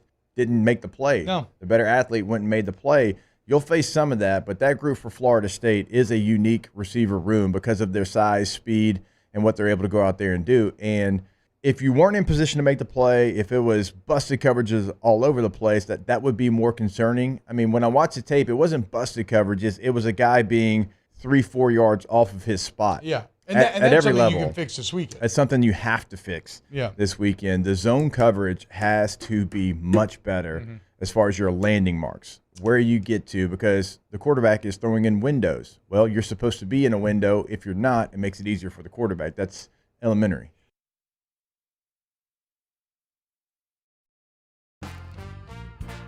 Life in Louisiana is like a run-on sentence. A poem that doesn't rhyme. Life is here, now. For life's moments, big and small, always there. The right card, the right care. It was a humid day, barefoot children play, looking for that summer shade. Time just slips away. Oh, Louisiana, some kind of hold on me. Like cypress stumps, your roots are planted deep inside of me. I've been doing business with Luba for 25 years. They're dependable, trustworthy. It's just the attention to detail with our clients. Our folks have years and years of experience. They're highly trained professionals. But many companies have that asset. What I'd like to think makes Luba a bit different is that we use those talents in a way that truly is dedicated to serving the needs of the folks who depend on us. Dylan Cruz here to tell you about Six Rings Baseball and Softball Camp. If you live on the North Shore and play ball, go to Six Rings Camps with former LSU assistant coach Dan Canaveri. His knowledge is second to none, and your child will improve and have fun doing it. Camps were held at Coquille Park and Six Rings Academy in Covington with 4 sessions over the summer. Full day and morning only sessions are available from ages 7 to 13. Go to sixringsbaseball.com or call 985-206-9096. Learn the game to love the game. Scooncha, fall in the air. Fall is right around the corner, which means fall fishing is, which means it's time for you to take your boat to the next level with front-to-back boat service in a bunch of different ways. You want a custom stair job, you can have a ton of fun out there on the water, they can do that. What about a spot lock trolling motor? So you stay right where you need to in casting lines, or sonar that's let you see the fish under the water before you cast.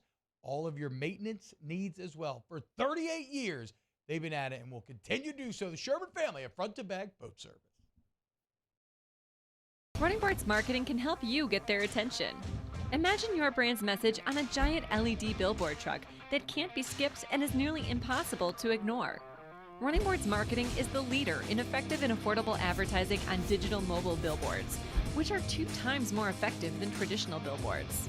With a 97% recall rate, you'll leave a lasting impression with your customers. 98.1. Eagle 98.1 Game Day. Recruiting with Shay Dixon from On3 Sports. Presented by Ralph's Market. Ralph's Market, where quality and customer service are a family tradition.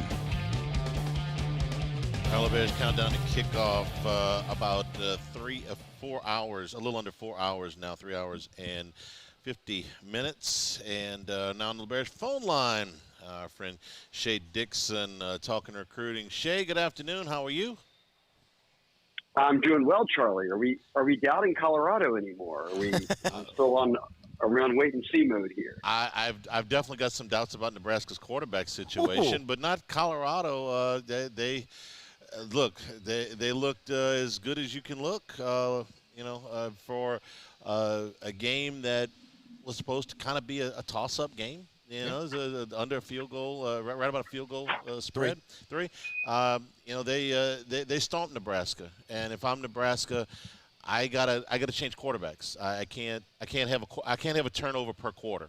Okay, I lose the rest of the team at that point. But that's Matt Rule's issue. Let me talk about LSU's issues here in a second. But I gotta ask you this question, Shay, because I got this a lot.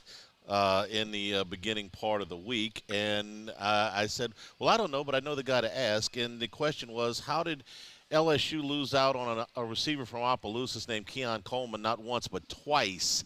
I said I would ask you, and so I've asked you. What do you think?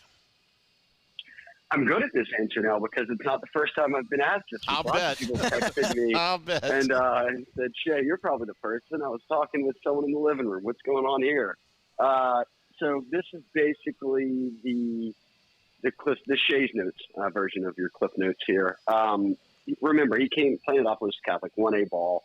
He was a big basketball guy. He's very good, above the rim player, and that's kind of what he thought his path was through high school. Now he had picked up a bunch of basketball offers, and he eventually started getting some football offers. And whenever Michigan State made that move to offer him very late, it was, hey, you come here and play football, and we'll give you a chance to be on the basketball team. And Izzo let him on it.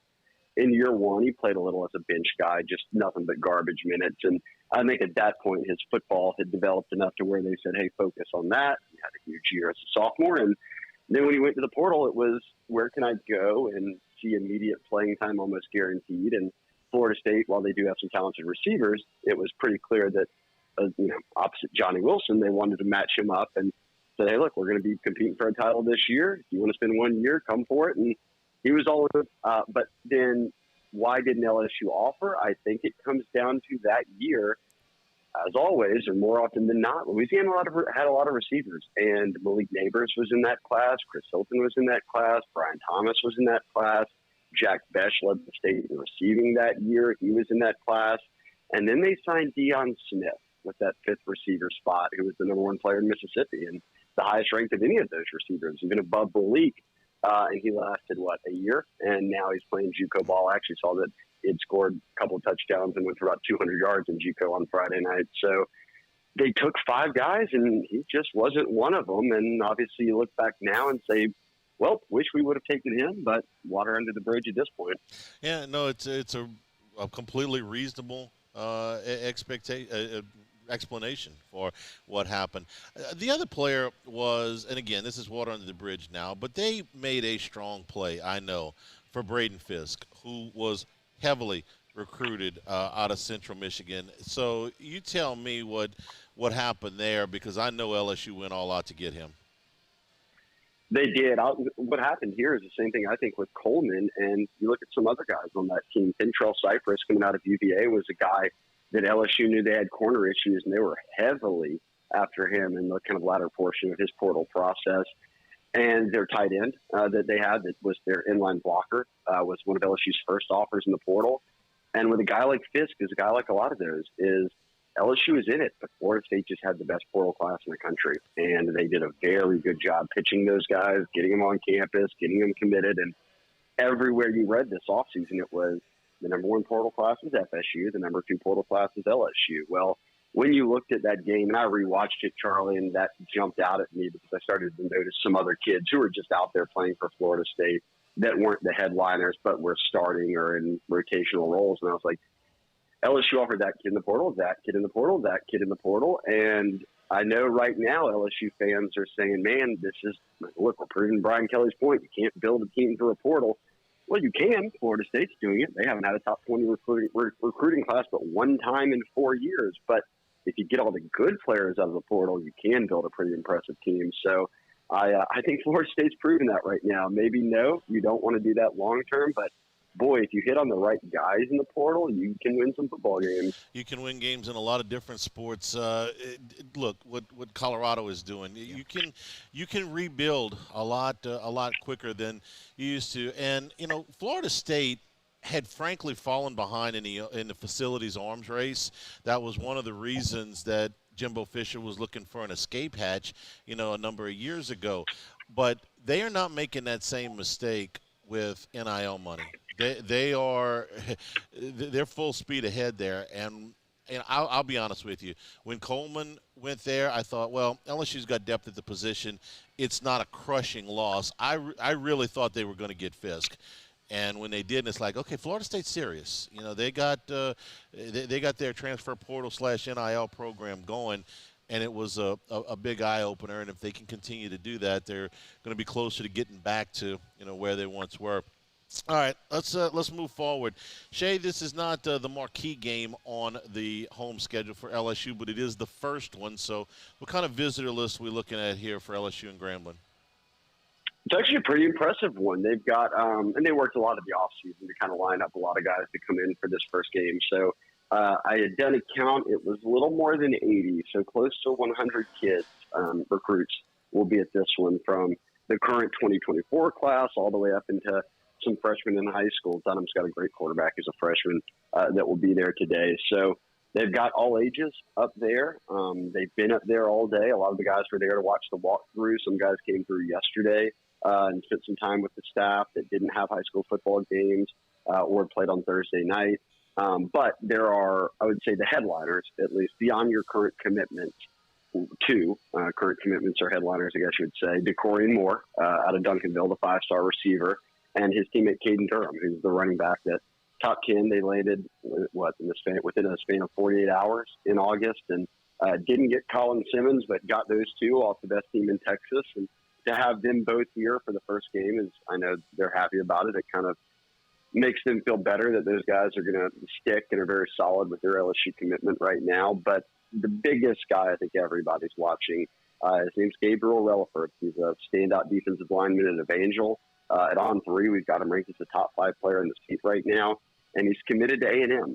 But he made the visit down, came in on Friday with his family, and I think the A&M side felt like, hey, this kid is so locked in with us, he won't even visit LSU.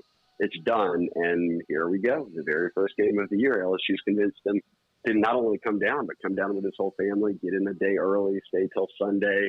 So we'll see if they can't make some headway here. But boy, do they need defensive linemen. And as of right now, beyond Dominic McKinley, who's obviously coming out of Acadiana as a 5-star defensive lineman, Relaford out of Evangel is the second best D lineman in the state, and he's also committed elsewhere. And they are looking to make that flip from Texas A&M, and I've kind of got my ears to the ground to see if they can even pull it off this weekend. Wow, Shay, a big-time recruit from Evangel committed out of state. We hadn't done this in years, okay? This used to be a yearly occurrence. Somewhere Hester's cussing me, but we used to do this all the time. Oh, Evangel, they're great. Oh, they got this big-time player. Where's he going? Texas, Oklahoma, something like that. Big 12 country. You're right. Okay. Let's see what they can reverse that on this one. It's been a while. Been a minute since we had well, if they don't get him, we'll just blame Jacob that he's not doing, not locking down his whole high school. Absolutely. Who else? We can't blame T-Bob. No, it's not his fault. We'll blame Hess. All right. Shay, before we let you go, a football thing. That nothing to do with recruiting, but what did you think of last week? What problems are fixable? What problems are, probably going to linger a lot longer for LSU in the aftermath of the second half collapse? Yeah, well, gosh, I think that was maybe the biggest thing that stood out to me, Charlie, was last year they were such a great second half team. They would stumble out of the gates. They never started fast, and they would go and make halftime adjustments. And this was like the polar opposite. They were 6 drives in the first half, and they got into the red zone on 5 of them. Obviously, you can dive into the whole chasing points thing, but they were getting there. They were successful at moving it, and then just completely fell apart after halftime. I wouldn't think that trend continues. I think it's 2 things for me, Charlie, and you talked about this. You talked about it after the game last week, that we knew going into the season, based off last year and based off the personnel, that there were questions at corner, and there were questions if they could run the football beyond Jaden Daniels. And both of those sort of came up snake eyes on them, to where it was, we thought they were issues, they're still issues. And it just reminds me more and more that, boy, did Mekhi Garner and Bernard Converse not bail this team out last year in the portal, and hitting on 2 guys who started in all the games and were versatile and really could lock up and match up with SEC-type receivers. And it's one game. I don't want to make some sweeping judgment that that's going to be the case all year at DB, or at least corner. But I think those 2 things, 5 days, 6 days, 7 days after the loss here, are what I'm looking at moving forward. Is it's tough to win football games if you can't run the football minus your quarterback. And even Kelly said this week, he doesn't want Daniels to be the leading rusher on this team. I'm not sure he's got a choice. He's going to have to be. It's not the LSU I'm used to seeing, Charlie. I can't, gosh, you're the historian here, but there has not been many years where LSU did not have some running backs that they really leaned on. And I'm just curious to see if they can get the blocking going and getting the running back some space and see what they can do. Not that you're going to get a referendum on this tonight, but you are going to see offensive line changes, and you are going to see a new back in Logan Diggs. So we'll see how much. And again, they could rush for 250 tonight, and that's not going to change our minds. But next week, we'll start to see. Shay, what's coming up after the game on 3? We're going to actually be catching up with all the recruits. Last week's recruit reaction piece was not one I don't think many people wanted to read. So this week we'll have all the recruits talk about the game. Everyone's going to be there and kind of get their feel for spending time with the team in the locker room and what they see from Tiger Stadium. So it should be a lot of fun. I guess I didn't realize this. I don't know if y'all talked about it already, but after they played Grambling today, they will have played every in-state team, which is kind of cool. Yeah, they have. They've made the tour, and Nichols is coming next year. Nichols is next year. Yeah, week 2 the next year. Nichols. They got canceled in the COVID. They were supposed to play in the COVID year, right? I do believe so. I believe that's correct. And that one got shelved. Shay, we appreciate it. We'll talk to you next week. Early start next week for us. Yes, wake me up. Call me early, please. Okay. Thanks a lot, Shay Dixon from On 3. We'll take a break here. It is raining also in South Florida, so Miami and Texas A&M are in a weather delay. We've seen a lot of that today. We're here at Rouse's. Once again, your official supermarket of the New Orleans Saints. Save $20 on your next 3 curbside pickup orders of $100 or more with the promo code Saints20. This is Eagle 98.1 Game Day. When it comes to ending cancer, we push forward, always working together for you. That's why our cancer experts at Ochsner have clinically integrated with MD Anderson Cancer Center. This means advanced cancer care, including access to life-saving clinical trials and integrating care to treat the whole you. Introducing Ochsner MD Anderson Cancer Center. Long live you.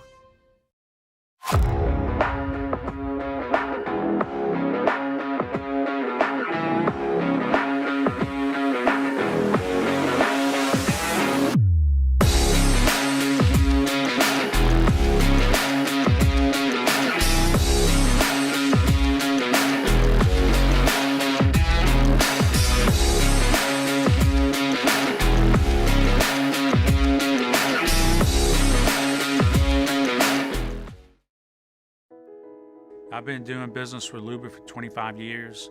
They're dependable, trustworthy. It's just the attention to detail with our clients. Our folks have years and years of experience. They're highly trained professionals. But many companies have that asset. What I'd like to think makes Luba a bit different is that we use those talents in a way that truly is dedicated to serving the needs of the folks who depend on us. Dylan Cruz here to tell you about Six Rings Baseball and Softball Camp. If you live on the North Shore and play ball, go to Six Rings Camps with former LSU assistant coach Dan Canaveri. His knowledge is second to none, and your child will improve and have fun doing it. Camps were held at Coquille Park and Six Rings Academy in Covington with 4 sessions over the summer. Full day and morning only sessions are available from ages 7 to 13. Go to sixringsbaseball.com or call 985-206-9096. Learn the game to love the game.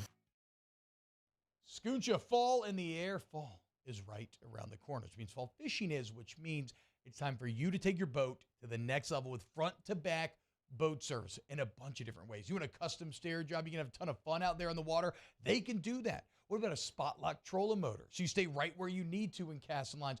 Or sonar that's let you see the fish under the water before you cast.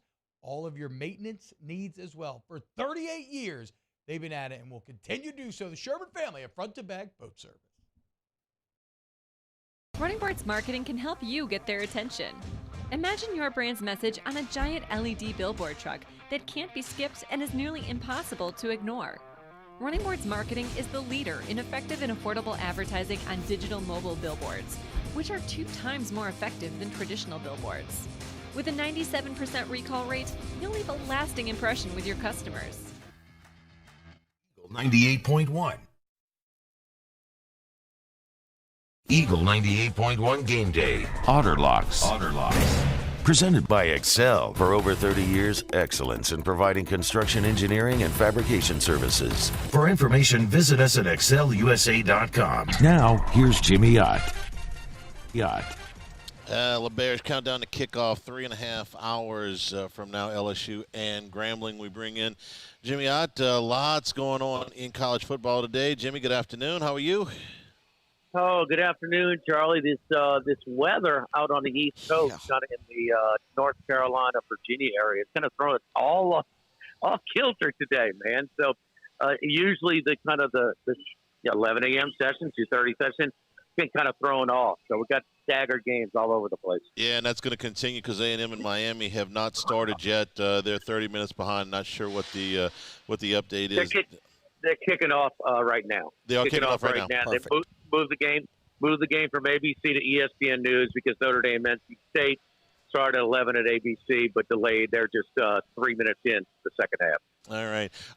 Let's talk about a couple of the early games. Utah and Baylor was one that we were on when you were on Baylor, and the points, they led this thing most of the way. Utah got a touchdown late to tie it, and in trying to put together another drive, Baylor just throws an awful interception. Utah cashes in, but left them 17 seconds, and darn if they didn't get a receiver behind the DBs and get a throw to the end zone late, but Utah hung on. I thought Baylor controlled most of the game, but they made some big mistakes late. They did, and it started with with a 13-3 lead where neither offense could do very little of anything. And it was a first down interception, Charlie. You know how I am about that. Yeah. At their own 20-yard line. He hit safety right between the numbers. Just a horrible decision. That led to a field goal that made it 13-6. Then they turned it over again, set up the game-tying touchdown, and then final turnover was when the game was tied with about less than 2 minutes to go. Set up another short field for Utah. They punch it in. Now, had one call back for a holding penalty, and then they scored again to go up. And like you said, a little desperation shot. They got the ball out of bounds at the 19-yard line with 1 second to go. They did have one shot to the end zone, but no, brutal loss, a desperation spot. This was kind of the theme of my picks today, and that is home underdog. And they covered, but really, really tough loss for Dave Aranda and the Baylor Bears. Coach Prime, another big win. They stormed the field in Boulder today. Colorado big over Nebraska, 36-13. Offense is slow early, but got going. Colorado's did anyway. Jimmy, I'll tell you what I pulled out of this game, and I know everybody's going to want to talk about Deion, and everybody's going to want to talk about Shador, who threw for almost 400 yards today, and all of that's great. If Nebraska doesn't make a change at quarterback, I don't really know what Matt Rule is doing. Jeff Sims, 6 turnovers in 6 quarters to open the season. My thing is, at some point, you lose the rest of the team if you keep going with that guy. They didn't make a change until very, very late in this game, but I can't imagine they can't go in another direction going forward. He can beat you with his legs. He can't beat you with his arm. He was pitiful with his arm in the opening week against Minnesota. Probably may have cost him the game. It's a bad interception, one in the end zone that really comes to mind. But his only touchdown was the 50-yarder on a quarterback sweep. And this was the key. I say, shame on Colorado if they lose this game and not stack the box and stop the run. They didn't overly, stack the box, but they did enough, and certainly that was the stress of their defense. Nebraska could not run the ball. So, it was a punt fest for Nebraska, minus that 50-yard touchdown run by Sim. And Colorado had all kinds of protection issues protecting Sanders. And then, what happened finally was that front four wore down a little bit. And, finally he got some time, and when he's got time, he's going to make it pay. And it was just it was not a script type of game, but it was one where I just think that the odds makers, as much as they adjusted Colorado, I didn't think it was enough. And I liked Colorado in that game. But, yeah, man, Sims would have never gotten a chance. Collins, the old coach at Georgia Tech, he recruited him. He was his true freshman starter and started every game that got coached. He was out 2.5 years. The only reason he gets another chance because he was 4 or 5-star. You know my opinion on that. If he was a 2-star, he probably wouldn't have gotten an opportunity, but he cannot throw the ball at all. And if they stack the box against that Nebraska running game, you're going to see similar, because we don't think that highly of Colorado's defense, but they completely shut down Nebraska today. Really did. All right, let's talk about Ole Miss and Tulane. 7-7 in about 5 minutes to go in the first quarter. The big news here is Michael Pratt is not playing in this game, Jimmy. Ole Miss got a quick touchdown in the first drive, but then Kai Horton hit a big 57-yard pass for Tulane. They answered the touchdown. They're tied at 7 late in the first quarter. Yeah, and it was, the first 2 downs were for nothing, and it was going to look like it was, the route was about to happen because it's 3rd and 10 right out the chute. They convert, like you said, and they answered it. And now they got to stop again. And now all of a sudden, Tulane has got the ball 5 minutes to go in the first quarter, very, very early, but weathered a little storm early by Ole Miss, taking the opening kickoff, going 75 yards for a touchdown. tapped it off with a little skinny post or broke the tackle for about a 50-yard TD. But it's a shame, and we saw the line movement. We got reports that Pratt didn't practice all week, and then officially out, and that line went from 7.5 all the way up to 13.5 at some places. And did I hear right? Ole Miss got hit with a delay of game because they couldn't hear the snap in Yeovil Stadium. Oh, those were the expensive tickets this week. $160. Almost screamed. Oh, okay. All right. Well, that's new. But it is a cool atmosphere, man. And they might have more kids from New Orleans go to Ole Miss than they actually do go to Tulane. Tulane's across from the, Upper East Coast, the Sun. But, early on, showing a little fight. Now, Kai Horton was a little behind on the slant that time for a 3-and-out. So they'll punt it back. But early on, 7-7, Tulane hanging around without their starting quarterback, who was so good last week against South Alabama. Only one incompletion all night. Otter, Miami and Texas A&M, of course, they just got underway. It's like A&M with the block punt, looking to score and get this thing going get this thing going early. Two teams needing momentum here. Both beat up on non-conference opponents, now coming to a head after 5 and 7 seasons for each. Both of them wanting to get to 2-0, but somebody's got to fall to 1-1. It's two programs that are, have a chance of doing something maybe. We're kind of waiting for them to come. We thought they were both of them were going to be much better than anticipated. It was an awful game last year in College Station, and one that Miami should have won. They outgained by about 150 yards. But but where are they? But at least Miami has done something in their past. Texas A&M, we're still waiting on them to do something. But they've got all the money, all the resources. I do think they're one of my kind of teams that could surprise this year. And even at the prices where I can't play Georgia at that price or Alabama, I would take a shot on A&M. But it'll be interesting to see because there's a line movement too. This line went all the way down to 2.5 at kickoff at some places. So some late Miami action on this one. So Texas A&M does punch it in Musso to take a 7-0 lead. So whoever wins this game, we start watching them a little bit more closely.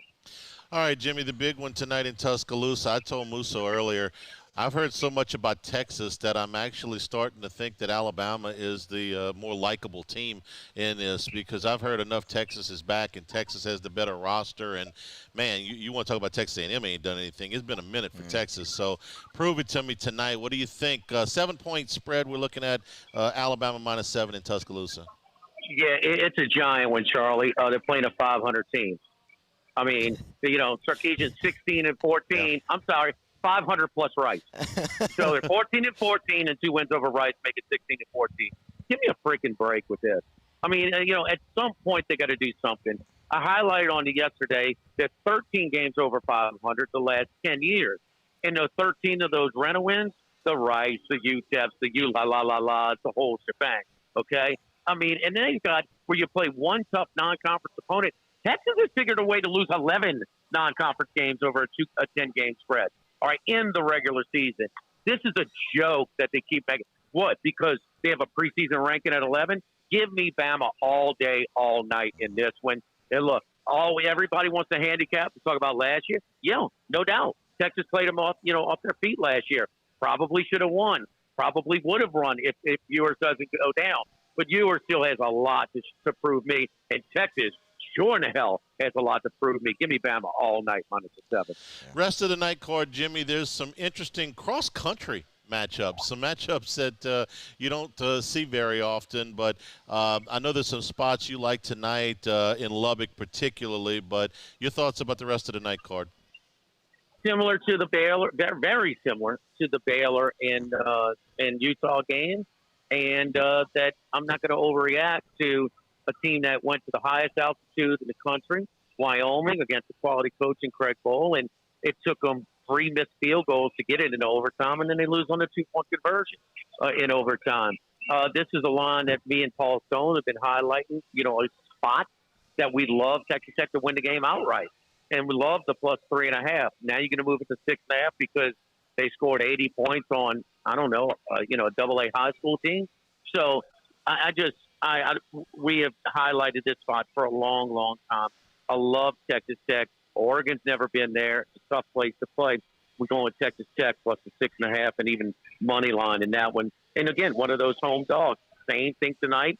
Go find Lubbock. Go find Palouse. And if you want to do the obscure rural triangle, get back into the little Dewey's over at Starkville. I mean, Washington State is hosting Wisconsin, man. That's a hard place to get to as well. Catching 6.5. It's moving down a little bit right now. I was shocked that this line is not pick 'em. Now, Wisconsin lost as a almost 3-touchdown favorite last year, 17-14. But another high-power quarterback in this league. Ward against a decent Colorado State team on the road for 450. It was no contest. I like Wisconsin this year. I love their schedule. I think it's an upgrade at quarterback. Moderate adjustment, which I like. Pickle doesn't have to go, completely 180 and flip it to some type of spread and not utilize those two backs in their offensive line. But this is a tough spot for this. And I think it's a 50-50 game straight up. You're going to give me 6 points, so I'm all over Washington State. And one other one going a little bit later, off the beaten path, that's Ohio. We saw when Rourke went down. They had 2 long drives. They ended in short field goals in San Diego State game in week 0. He's back. He's ready to go against Florida Atlantic, catching 3.5. I like Ohio, the Bobcats, in that spot there. Just remember, Jimmy, to get to Pullman, you got to go through Moscow. You got to fly into Moscow, not Russia, Idaho. That's where the airport is. Former coach and now colleague, Rick Neuheisel, now with the ESPN College Sports in Syria, as he said, he would always travel his team at night because when they had to get out of the airport and drive to Pullman, he didn't want to see how far in the middle of nowhere they were. So I mean, good idea. Lubbock, Rich Rodriguez, when he was OC at Clemson, went toward there, said, I don't know if I can recruit here. He turned them down before he turned down the Alabama job. But anyway, it's these little obscure spots, man, that these teams. Wisconsin's never been to Pullman. Oregon's never been to Lubbock. So. And look at Arizona going to Starkville as well, although that's a few too many points for me to lay in that one. Who's bringing us Otter Locks? Excel, man. Excel USA for high-quality turnkey solutions for construction, for maintenance, for turnarounds, fabrication, disaster recovery, and project management. For maintenance, we provide an array of maintenance services to support all our clients' facilities and operations. For more information, go to excelusa.com. All right, Sunday morning. Notre Dame. Touchdown Notre Dame. All right, tomorrow morning, football Sunday. You, Rohan Davey, Mike Delicano, and me, if I get in bed at a reasonable hour from the Queen tomorrow. So we'll talk to you then. I'm here right now, just getting ready. I might pitch a cut. Thanks a lot, Jimmy. We appreciate it.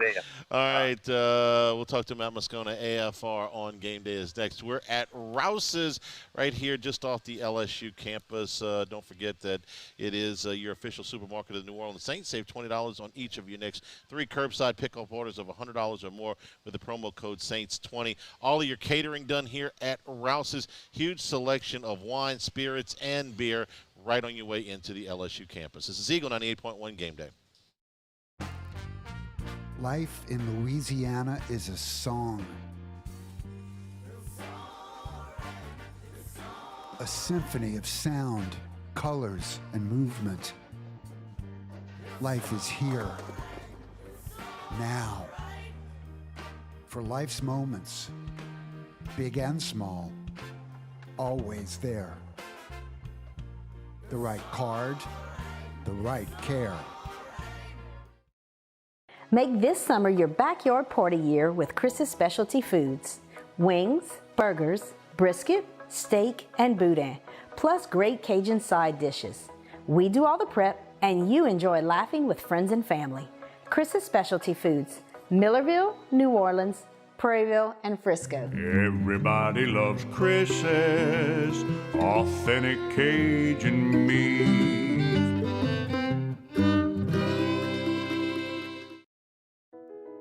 I've been doing business with Luba for 25 years. They're dependable, trustworthy. It's just the attention to detail with our clients. Our folks have years and years of experience. They're highly trained professionals. But many companies have that asset. What I'd like to think makes Luba a bit different is that we use those talents in a way that truly is dedicated to serving the needs of the folks who depend on us.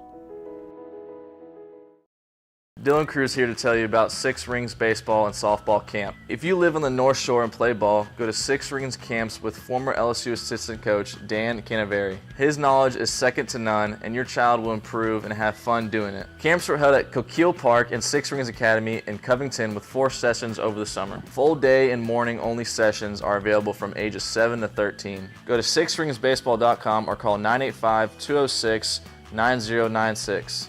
Learn the game to love the game.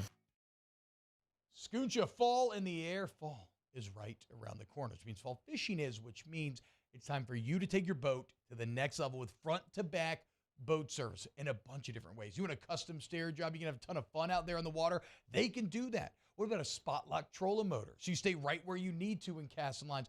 Or sonar that's let you see the fish under the water before you cast. All of your maintenance needs as well. For 38 years, they've been at it and will continue to do so. The Sherman family of front-to-back boat service. Running Boards Marketing can help you get their attention. Imagine your brand's message on a giant LED billboard truck that can't be skipped and is nearly impossible to ignore. Running Boards Marketing is the leader in effective and affordable advertising on digital mobile billboards, which are 2 times more effective than traditional billboards. With a 97% recall rate, you'll leave a lasting impression with your customers. 98.1. Get a free roof inspection by Garcia Roofing. GarciaDidMyRoof.com. WDGL and HD1 Baton Rouge. Eagle 98.1 Game Day. After further review on Game Day, presented by the Grove Recovery Center. The Grove Recovery Center. Recovery designed for you. After further review is heard weekday afternoons from 3 to 6 on 104.5 ESPN Baton Rouge. Now from AFR, here's Matt Moscona. On the LeBear's phone line, Matt Moscona, our LeBear's countdown to kickoff 3 hours and 15 minutes from right now. Scone, good afternoon. How are you? Hey, guys. Doing well, thanks. All right. I'm just going to repeat the question that I've asked some of our other people that we've had on the show. After last week, biggest concerns about LSU and what you think is immediately fixable and what is going to take a little bit longer to work through? Well, the biggest concern, obviously, is the secondary. I don't even know that that's debatable, but we knew that going in. Is it fixable? I think not having to play Keon Coleman helps fix it a little bit. And I'm just going to be really curious to see if they have a gamer in that secondary, you know, someone who maybe hasn't performed great at practice, that if they put him out there in a game situation can kind of elevate. You know, we've seen that with guys throughout the years. I mean, I'll remind you, Micah Baskerville wasn't a starter last year in the opener or the year before, but ended up becoming a starter at linebacker. You know, kind of big back to Greedy Williams in 2017. I mean, Greedy redshirted in 2016 and wasn't supposed to be a starter in that opener against BYU in 2017. But Fulton got suspended, and Greedy went out there and became an All-American. So I'm not saying that LSU has that guy on this roster that's going to come out of nowhere and have an All-American season, but they got to have some more competency somewhere in that secondary. Short of somebody emerging as a really strong man-to-man cover person, we're talking about, Gordy talked about this earlier, about playing more zone. That's going to require you to get more pass rush. And it wasn't the prettiest thing this past week with the pass rush. So what are your chief concerns and fixes there? I think LSU, well, the most obvious one obviously is Harold Perkins, right? I mean, if they are going to commit to putting Harold Perkins back at the line of scrimmage, then that helps because that's your best pass rusher, rushing the passer. I'm not convinced necessarily that LSU needs a tremendous amount there, Charlie. I think Mason Smith returning will give you an interior push. I think guys like Savion Jones, and I actually really thought Braden Swinson last week played a good game. I think more than anything, my reaction to everything with that game a week ago was Florida State I knew they were going to be good. They were way better than I thought they were going to be. And that may end up being the best team you play all year, including Alabama. And if that's the case, then it's a tough standard to judge against, but you were better than them perhaps. And you were in a one-score game at the end of the third quarter with the ball. So I don't know that the whole thing was as terrible as the final score would indicate, but the fourth quarter certainly was. So maybe that is just a piece of focus that Brian Kelly was talking about.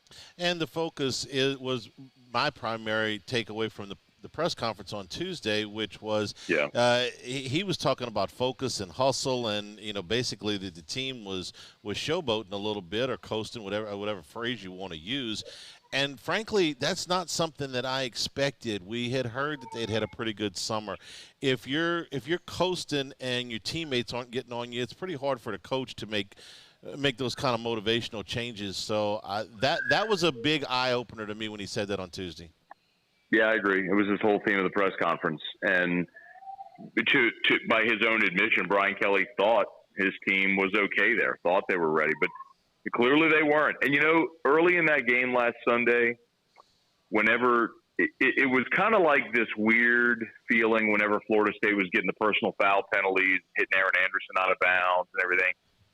And you're glad they throw the flag because you're getting the yardage. The flip side of it is they were kind of punking you a little bit. And it was strange not to see LSU try to fight back. All right. Can you catch a punt? Because if you can, we'll see. There was a long time, Hanny, I would go into the Dome, and you know how on Sunday would have that halftime thing where you had to the catch promotion. 30, 50, and 70. Yeah, I remember that. Yep. And for a long time, I thought, I could do that. And then I'd always see people on the Dome floor, like, get tangled in the lights and end up on their backs. And, that would probably be how it would go for me.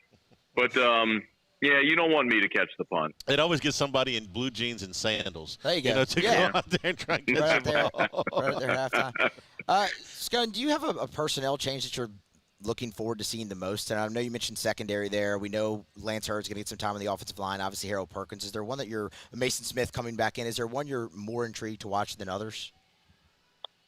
You probably just mentioned the ones that everyone is most looking forward to. I'm curious to see Lance Hurd. I don't know that we'll learn too much to the positive, but maybe more so if it's something to the negative, meaning if you're Lance Hurd and you go out there playing right tackle against Grambling and you struggle, that's probably a good indicator that you're not ready to take real reps against conference opponents.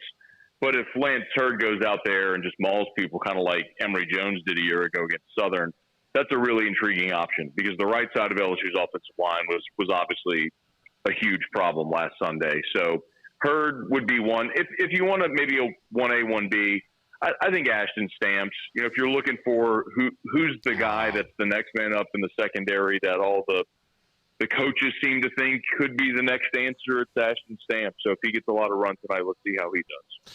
Whiskey and wine right after the game. We will be at Don Juan Cigar Bar, so as soon as the clock hits 0, we'll go live. And, of course, we invite anybody to come out and join us at Don Juan in Town Center. I got to give you kudos. I saw a few of the clips last week. T-Bob was not taking it well, man. You saw one clip in particular. Yeah, I did. So I got to give you credit for handling up on that. Thanks, Cone. See you after the game. It is my cross to bear. Later, guys. All right. Tulane hanging in there without their starting quarterback, Michael Pratt. They've got a 10-7 lead, and they're playing some defense on Ole Miss right now. A few minutes into the second quarter. We got a long way to go, but they just got another stop. They're getting the ball back, and tell you what, man, Ullman's hopping. It is. This was a tough ticket. When's the last time you saw a tough ticket in Tulane? Same sentence. So they are playing hard right now. They're giving Ole Miss all they want. We'll give you a full scoreboard when we come back here at Rouse's Eagle 98.1 Game Day. Life in Louisiana is like a run-on sentence. A poem that doesn't rhyme. Life is here, now. For life's moments, big and small, always there. The right card, the right care. The importance of doing this fortified program and offering it to people down here is number one, the only real chance you're going to get to do this is when you put on a new roof or build new. And through companies like HUDCO, who's kind of leading the way in this thing, it's going to offer the customers a huge advantage in the insurance market and the price of their insurance. You know, we're not looking to make a fortune off fortifying. We're trying to give you a better product than our competitor at the moment. I'm trying to do something that he can. I'm trying to give you something better. So a lot of these insurance jobs, you're getting a re-roof, you're only paying your deductible. Let's sit down and talk about the fortified and let's see what it does to your insurance premium. You're getting a steal. Yeah. You're getting a brand new roof and a fortified certificate for your deductible, essentially. And I think we're rocking and rolling.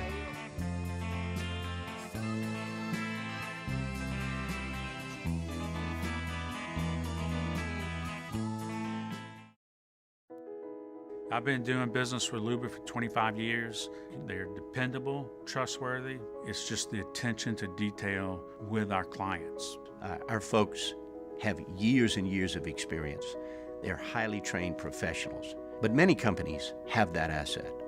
What I'd like to think makes Luba a bit different is that we use those talents in a way that truly is dedicated to serving the needs of the folks who depend on us.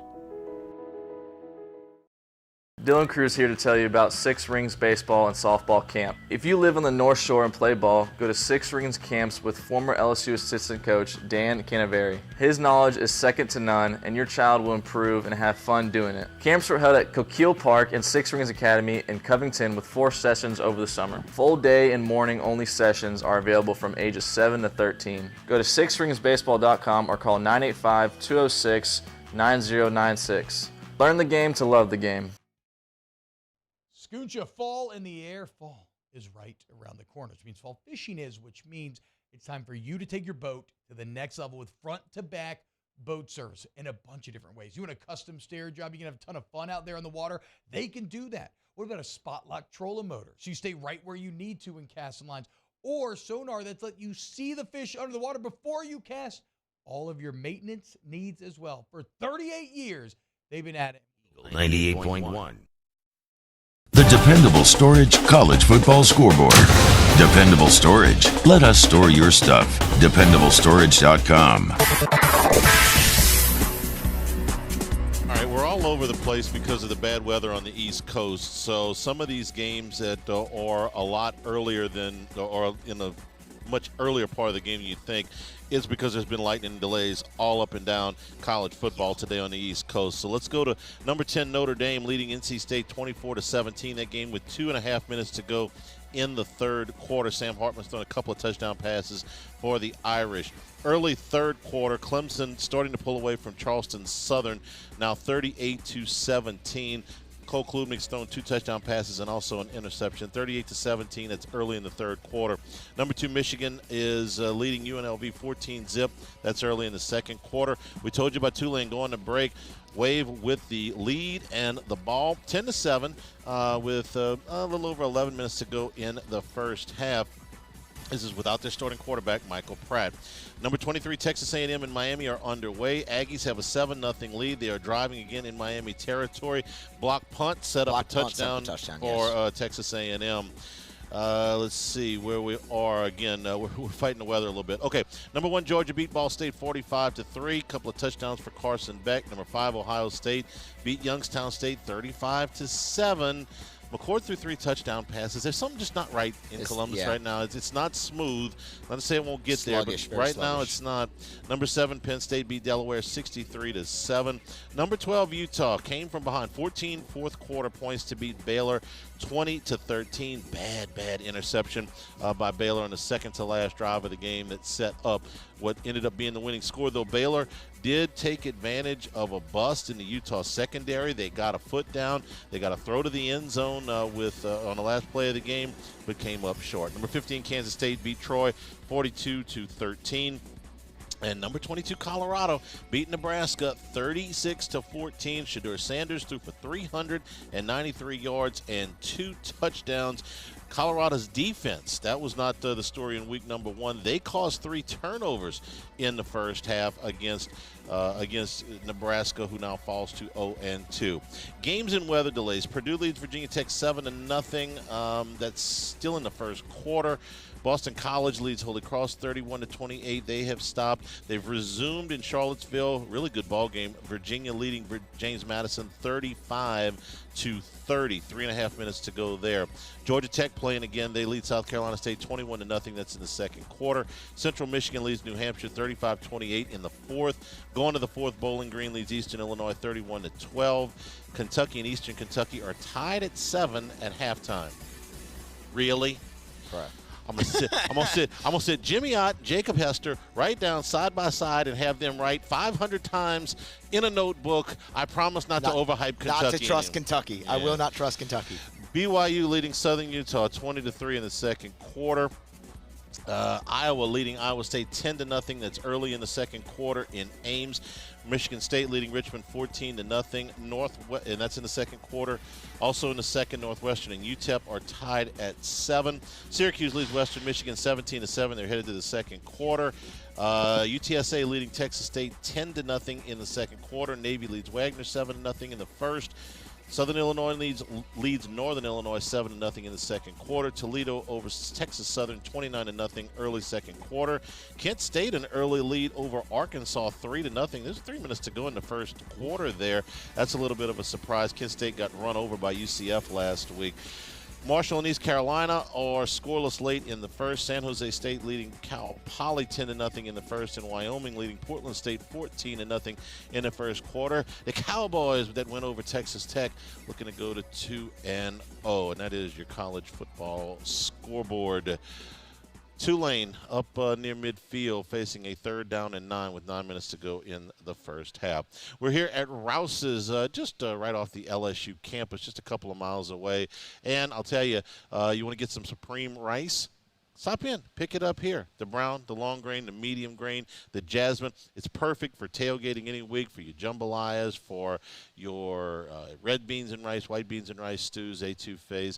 Make it with Supreme Rice. You're going to be supporting our Louisiana farmers here in Southwest Louisiana since the 1930s. And to ensure that there's going to be a long life, prosperous for those Louisiana farmers, Supreme Rice is in the Climate Smart program. That means they're working to reduce emissions. They're working to conserve water. The Climate Smart program, be looking for those labels on your Supreme Rice products. Supreme Rice, for more information and great recipes, go to the website supremerice.com.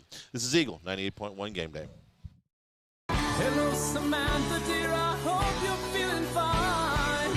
And it won't be long until I'm with you all the time. But until then, I spend my money up right down on my last dime. Come on, in Baton Rouge.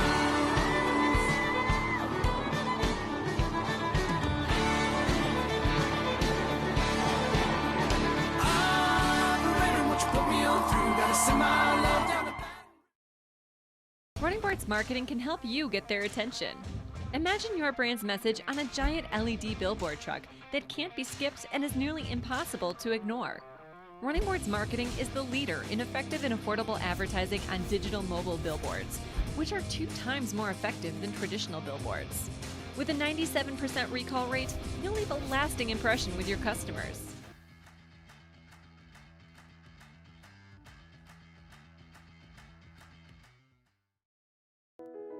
I've been doing business with Luba for 25 years. They're dependable, trustworthy. It's just the attention to detail with our clients. Our folks have years and years of experience. They're highly trained professionals. But many companies have that asset. What I'd like to think makes Luba a bit different is that we use those talents in a way that truly is dedicated to serving the needs of the folks who depend on us. Dylan Cruz here to tell you about Six Rings Baseball and Softball Camp. If you live on the North Shore and play ball, go to Six Rings Camps with former LSU assistant coach Dan Canaveri. His knowledge is second to none, and your child will improve and have fun doing it. Camps were held at Coquille Park and Six Rings Academy in Covington with 4 sessions over the summer. Full day and morning only sessions are available from ages 7 to 13. Go to sixringsbaseball.com or call 985-206-9096. Learn the game to love the game. Scooncha, fall in the air, fall. is right around the corner, which means fall fishing is, which means it's time for you to take your boat to the next level with front-to-back boat service in a bunch of different ways. You want a custom stair job, you can have a ton of fun out there on the water, they can do that. What about a spot lock trolling motor? So you stay right where you need to in casting lines, or sonar that's let you see the fish under the water before you cast.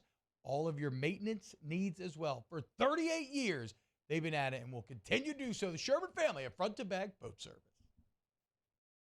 Gulf Coast Bank and Trust is giving our customers the power to bank anywhere, anytime during this challenging event.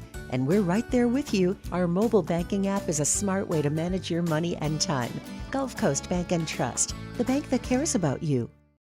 Follow us on Twitter at 1045ESPN to cast your vote in the Citizens Bank and Trust poll of the day. Vote daily inside Off the Bench, live at lunch on Palmer. 98.1.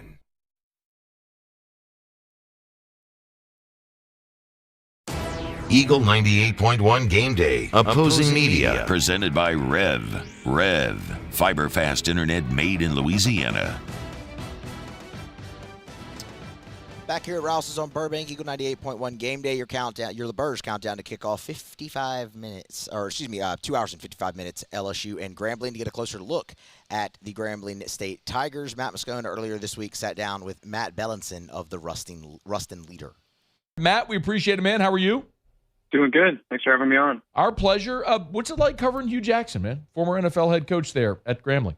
Yeah, it's interesting. You can definitely tell that it took some time for him to adjust to the college level. Obviously, like you mentioned, a lot of people know him from his NFL coaching days. And he even admitted himself that, coming to a SWAC HBCU school, it took some time for him to kind of recognize that it takes time to build a culture here to kind of get the roster that you want. And certainly even dealing with the media too, obviously different types of media obligations, obviously less coverage just in terms of the amount of beat reporters compared to an NFL team or some of the other college teams that he was an assistant for in years past. So, he's been good to work with. I can definitely tell that he's still trying to get his feet under him. And, obviously his group's going to have a tough time with it on Saturday here against LSU. We'll delve into the game a little bit, but I'm curious, Matt, from a 3-8 season a year ago to a roster that has a whole lot of transfers, as you might expect, does it look like Hugh Jackson has it trending in the right direction? Because sometimes that transition from NFL to college can be difficult for coaches because it's so dramatically different.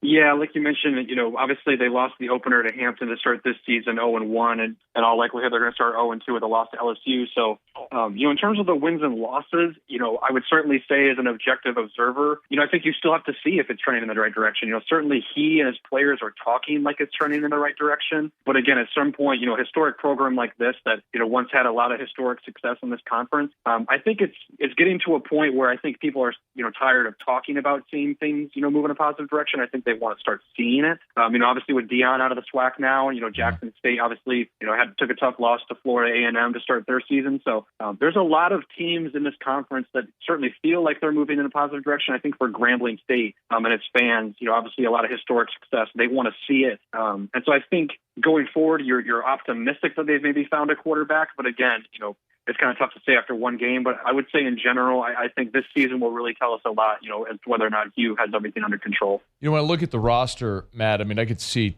transfers from Tennessee, from Ole Miss, from Kennesaw State, from Southern Utah, all over. Is it safe to say that Hugh Jackson has attacked the transfer portal and they're trying to build this roster through Power 5 and FBS transfers?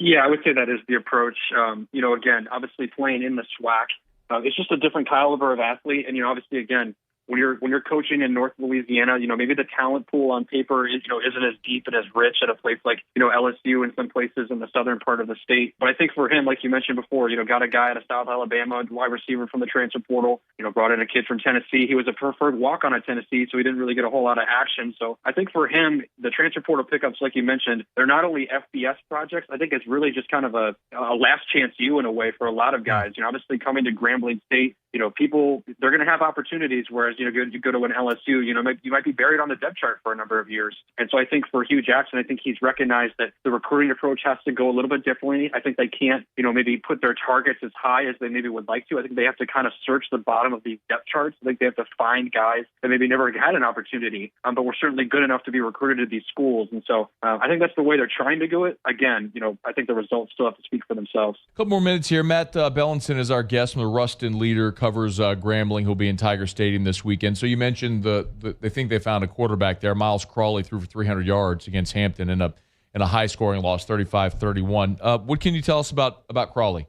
Yeah, he's a transfer from Alabama State that came in, during the offseason, and kind of similar to last fall camp for Grambling. It was a quarterback battle, pretty much up until, this past Saturday with Hampton. Miles was battling with, returning starter, Julian Calvez. He was a freshman last year, Calvez was. Didn't exactly light the world on fire, not a high completion percentage. Grambling was one of 2 SWAC teams without a 1,000-yard passer. So it was pretty clear that even though Calvez, was going to come back as, a returning starter, on paper, I think it was pretty clear that this team needed to upgrade at the position. And yeah, Crawley came in, game 1, 300 yards, 2 touchdowns. It's crazy to think, just given this program's success, he's the first Grambling quarterback since 2018 to throw for 300 yards. So I definitely think it's game 1 encouragement for Hugh, to pull a guy out of the portal, and he comes in and produces like that. But I think, again, we have to see that for a full season until, I think it's truly, kind of understood that this team is kind of back on its feet. We all know LSU's pass defense struggled mightily against Florida State. Little bit of a different animal with Jordan Travis, a 6-year senior, and Keon Coleman, who's probably a first-round draft pick. But should we anticipate Grambling's going to come in to Tiger Stadium on Saturday and sling it around and try to throw for a bunch of yards?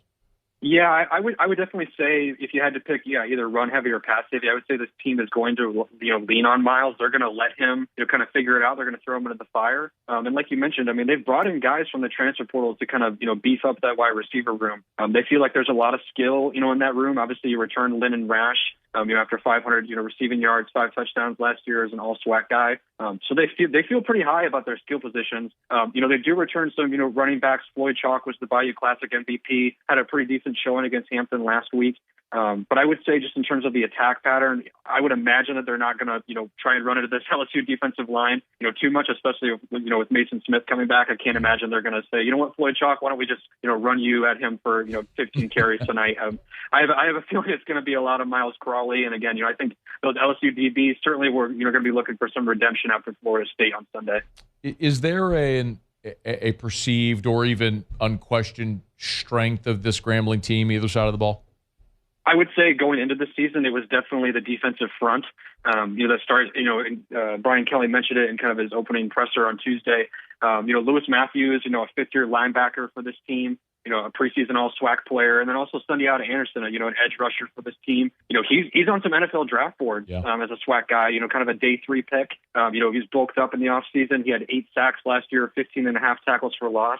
He didn't finish with a sack against Hampton. Clearly, the Pirates had to, I'm sure, game plan for him, and I'm sure LSU will as well. So it'll be interesting to see if both of those guys can make an impact. Lewis was certainly a tackling machine, had over 100 tackles last year, definitely on pace to do that again this year if he can stay healthy. So I would say it's the defensive front for this unit. Again, I have a feeling LSU is probably going to get the ball out quick. They're going to, let their playmakers kind of, cook in space. And I can't imagine they're just going to ask, this offensive line to just go straight drop back. And maybe they will, because, obviously, LSU's got some, pretty capable offensive linemen that I think can maybe handle Sundiata. But I would say on paper, that's probably the strength of this team if you had to pick one. If Hugh Jackson had a best case for Saturday night, realistically, LSU's going to win this game, and it's probably one of those name your score type things. But if you're Hugh Jackson, what is a best case scenario for his team on Saturday night? Yeah, like you mentioned, I think the score, it's kind of a pick your score type of game. I think really if you're Hugh Jackson, I think you really want to see 2 things. I think you want to see some semblance of the passing game that you saw against Hampton. I'm not going to predict that Miles Crawley is going to throw for 300 yards, certainly not. But if you can see them put together maybe 1 or 2 drives, that maybe gets close to a score where you feel like Miles is in control, the lights aren't too big for him, I feel like that's a win because, obviously game one against Hampton, that's a different level of competition. If you can come out of this game and saying, you know what, definitively, Miles is our quarterback. He can command an offense. The bright lights of Tiger Stadium and that pass rush did not get the better of him. I think that's a huge win. I think a second win is kind of on an individual level. I think, again, if Sundiata Anderson and some of these kind of fringe NFL prospect guys, if they can make like a couple tackles for loss, or if they could, kind of get their way into a sack, if maybe some coverage, doesn't line up, I think that's a massive win just in terms of recruiting, to say, hey, you know what, you come to Grambling State, maybe don't talk about the score, but, if you come to Grambling State, you have an opportunity to play against the LSUs of the world. We go on the road and play in these big classics. NFL scouts are going to be at these games they want to watch. And so, you're going to have your opportunities for these big stages to perform. And so I think those are probably the only two, wins, I guess, if you wanted to say it. Certainly I think Hugh and this coaching staff recognize that, they are going to come into this game, at a pretty large deficit. Matt Bellinson covering Grambling there for the Ruston Leader. Good stuff, Matt. We appreciate a couple of minutes, man. Thank you. Yeah, thanks for having me on. Life in Louisiana is a song. A symphony of sound, colors, and movement. Life is here, now. For life's moments, big and small, always there. The right card, the right care. It was a humid day, barefoot children play, looking for that summer shade. Time just slips away. Oh, Louisiana, some kind of hold on me. Like cypress stumps, your roots are planted deep inside of me. Running Boards Marketing can help you get their attention. Imagine your brand's message on a giant LED billboard truck that can't be skipped and is nearly impossible to ignore. Running Boards Marketing is the leader in effective and affordable advertising on digital mobile billboards, which are 2 times more effective than traditional billboards. With a 97% recall rate, you'll leave a lasting impression with your customers.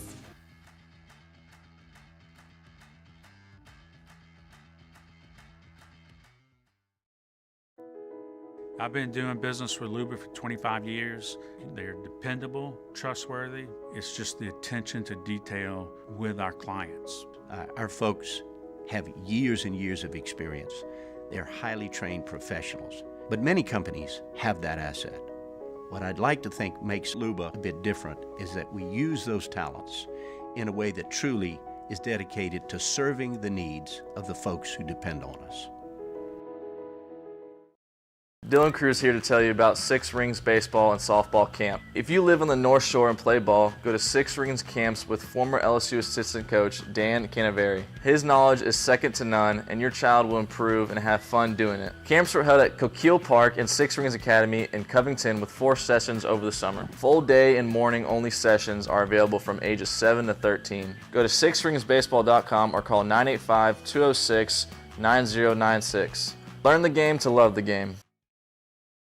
Scooncha, fall in the air. Fall is right around the corner, which means fall fishing is, which means it's time for you to take your boat to the next level with front-to-back boat service in a bunch of different ways. You want a custom stair job, you can have a ton of fun out there on the water. They can do that. What about a spot lock trolling motor? So you stay right where you need to in casting lines. Or sonar that's let you see the fish under the water before you cast. All of your maintenance needs as well. For 38 years. 98.1. Eagle 98.1 Game Day. Talkin' Tigers. Presented by TRICARE. TRICARE. For all your gas or diesel vehicles needs, take it to TRICARE. Talkin' Tigers. Quarterback Jaden Daniels. Yeah, I mean, we was in the same position last year. We lost the game. It was more eye-opening, obviously, this year, because what was at stake with everything, what we thought we were as a team. And I still believe that we're that same team. We just got to go out there and show it day in and day out, each practice, each possession in the game. If we do that, I feel like we'll be successful at the end of the day. Running back Noah Kane. We've just been locked in, honestly. I feel like we had great preparation going into Florida State week, but of course, things didn't go the way we planned. We we just been locked in. It's just been a lot of attention to detail, focus, and just, you know, we just really cleaning up the mental errors, little things, and not letting slide. You know, we still have a real good football team. Everything that we want is still in front of us.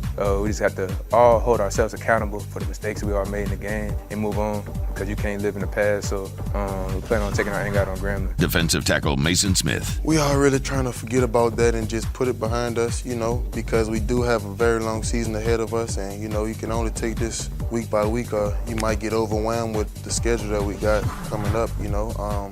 But yeah, just trying to leave everything that we had going on in Orlando or whatever, just leaving in the past and focusing on the next week, next opponent, next matchups. Linebacker Omar Spates. Sunday was kind of like an eye-opener for us. You know, it was our first piece of adversity for the season. I think that we really took it and like learned from it, and this week we just been going that much harder, because it's like what we went out there and did was like unacceptable. So I think we just been taking that extra focus, extra intensity, extra energy in practice and stuff like that. Make sure that like whenever we go out there next, it's gonna look totally different. Quarterback Jaden Daniels. Yeah, we just need to finish. That's the main thing, is finishing drives, no matter how it is, pass, run. Going back to keeping our core fundamentals, you know, what we're taught, you know, when adverse times come, or, you know, when energy is high and everything, you know, you gotta be able to quiet your mind and think about the right things mentally with your fundamentals and everything like that. So, you know, we can't get into those type of drives, you know, and not finish against a good opponent like Florida State. Running back Noah Kane. We're gonna get it going. It's a long season. You know, every game may require us to run the ball 75% of the time. Some games may require us to run the ball 40% of the time. I think it really depends on what scheme we're seeing out there. It depends on, you know, what, you know, Jaden or Nuss is feeling. It depends on, you know, how the flow of the game is going and how we're being played. But I think like we still have a long season ahead of us. I think we got a great balanced offense. It's just gonna really come down to everybody being locking in on the attention to detail and us playing the style of ball we can all play. Because everybody knows we have a better team than that. Of course, like we didn't show that in the second half, but you know, we're gonna get together. We're gonna get it going. Defensive tackle Mason Smith. I feel great, you know, just taking the time and having to be out, the rehabilitation process, everything. I feel really comfortable with my injury, you know, my knee. I feel really comfortable with it, and, you know, I'm just working to get better. Linebacker Omar Spates. We just approaching it like how we should approach every week, you know, but definitely get that bad taste out of our mouth, you know. We gonna have to take it out on somebody. So this week it just happened to be Grambling. Quarterback Jaden Daniels. And win or lose, you know, you can always play better. The film's not as good as you thought it was, and not as bad as you think it's going to be. So for me, it's kind of just going out there and, you know, trust my technique. You know, go back to the basic trainings. You know, what I've been taught since day one, even when I was a little kid. You know, trusting your technique and put myself in the right position to make those type of throws. Even, you know, hitting the receiver's stride or getting the ball up a little bit. You know, so the receiver go out there and make a play. And that's not just for me; it's for everybody. The offensive line, running backs, the receiver. So, you know, if you trust your technique, we'll be in a fine spot. Defensive tackle Mason Smith. You know, I'm just trying to contribute to the team just like anybody else, you know, do my 111th, as Coach House would say, and just work on my job, and any plays that I'll be fortunate enough to make, I'll make them, and all the other guys that make their plays too is out as well. You know, if I play 30 snaps, you know, I'm gonna try to make some plays, but I mean, if not, stuff happens, and, you know, I know the guys got me. Linebacker Omar Spates. I think this week we're going to put him in more outside the box, like let him be him type stuff this week. So bring Greg Penn back in the box, you know, open up some opportunities for him. I think it's going to be good this week. Quarterback Jaden Daniels. I would say it's just how we attack the ball each and every play, how we attack each drive, taking the field when, you know, we change possessions. You know, that matters a lot, you know, especially from upstairs. You know, if those guys see that we're attacking the field and, you know, we're ready to go out there and attack the defense, it puts us in a better position to really be in the right mind of focus and go out there and accomplish our jobs. Defensive tackle Mason Smith. Confidence is still definitely there, you know. Going against a number 8 team in the country, you know, that's one of the best teams, the better teams that we'll face this year. So, I mean, I think the confidence level is still there. I mean, you got dudes on the team that just have that confidence about themselves. And when them guys rise, they bring everybody else with them, we'll be totally fine when it comes to confidence. Talking Tigers. Eagle 98.1 Game Day.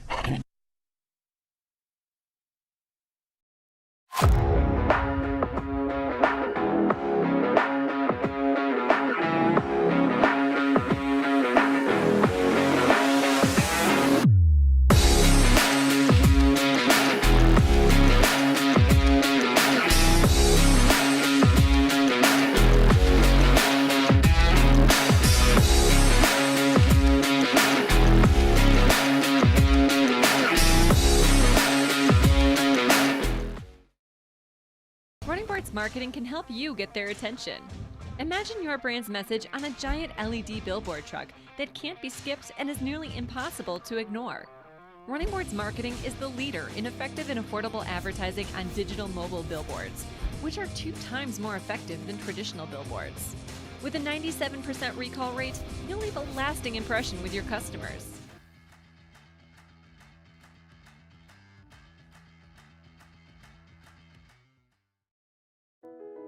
I've been doing business with Luba for 25 years. They're dependable, trustworthy. It's just the attention to detail with our clients. Our folks have years and years of experience. They're highly trained professionals. But many companies have that asset. What I'd like to think makes Luba a bit different is that we use those talents in a way that truly is dedicated to serving the needs of the folks who depend on us. Dylan Cruz here to tell you about Six Rings Baseball and Softball Camp. If you live on the North Shore and play ball, go to Six Rings Camps with former LSU assistant coach Dan Canaveri. His knowledge is second to none, and your child will improve and have fun doing it. Camps are held at Coquille Park and Six Rings Academy in Covington with 4 sessions over the summer. Full day and morning only sessions are available from ages 7 to 13. Go to sixringsbaseball.com or call 985-206-9096. Learn the game to love the game. Scooncha, fall in the air. Fall is right around the corner, which means fall fishing is, which means it's time for you to take your boat to the next level with front-to-back boat service in a bunch of different ways. You want a custom stair job, you can have a ton of fun out there on the water. They can do that. What about a spot lock trolling motor? So you stay right where you need to in casting lines. Or sonar that's let you see the fish under the water before you cast. All of your maintenance needs as well. For 38 years, they've been at it and will continue to do so. The Sherman family of front-to-back boat service.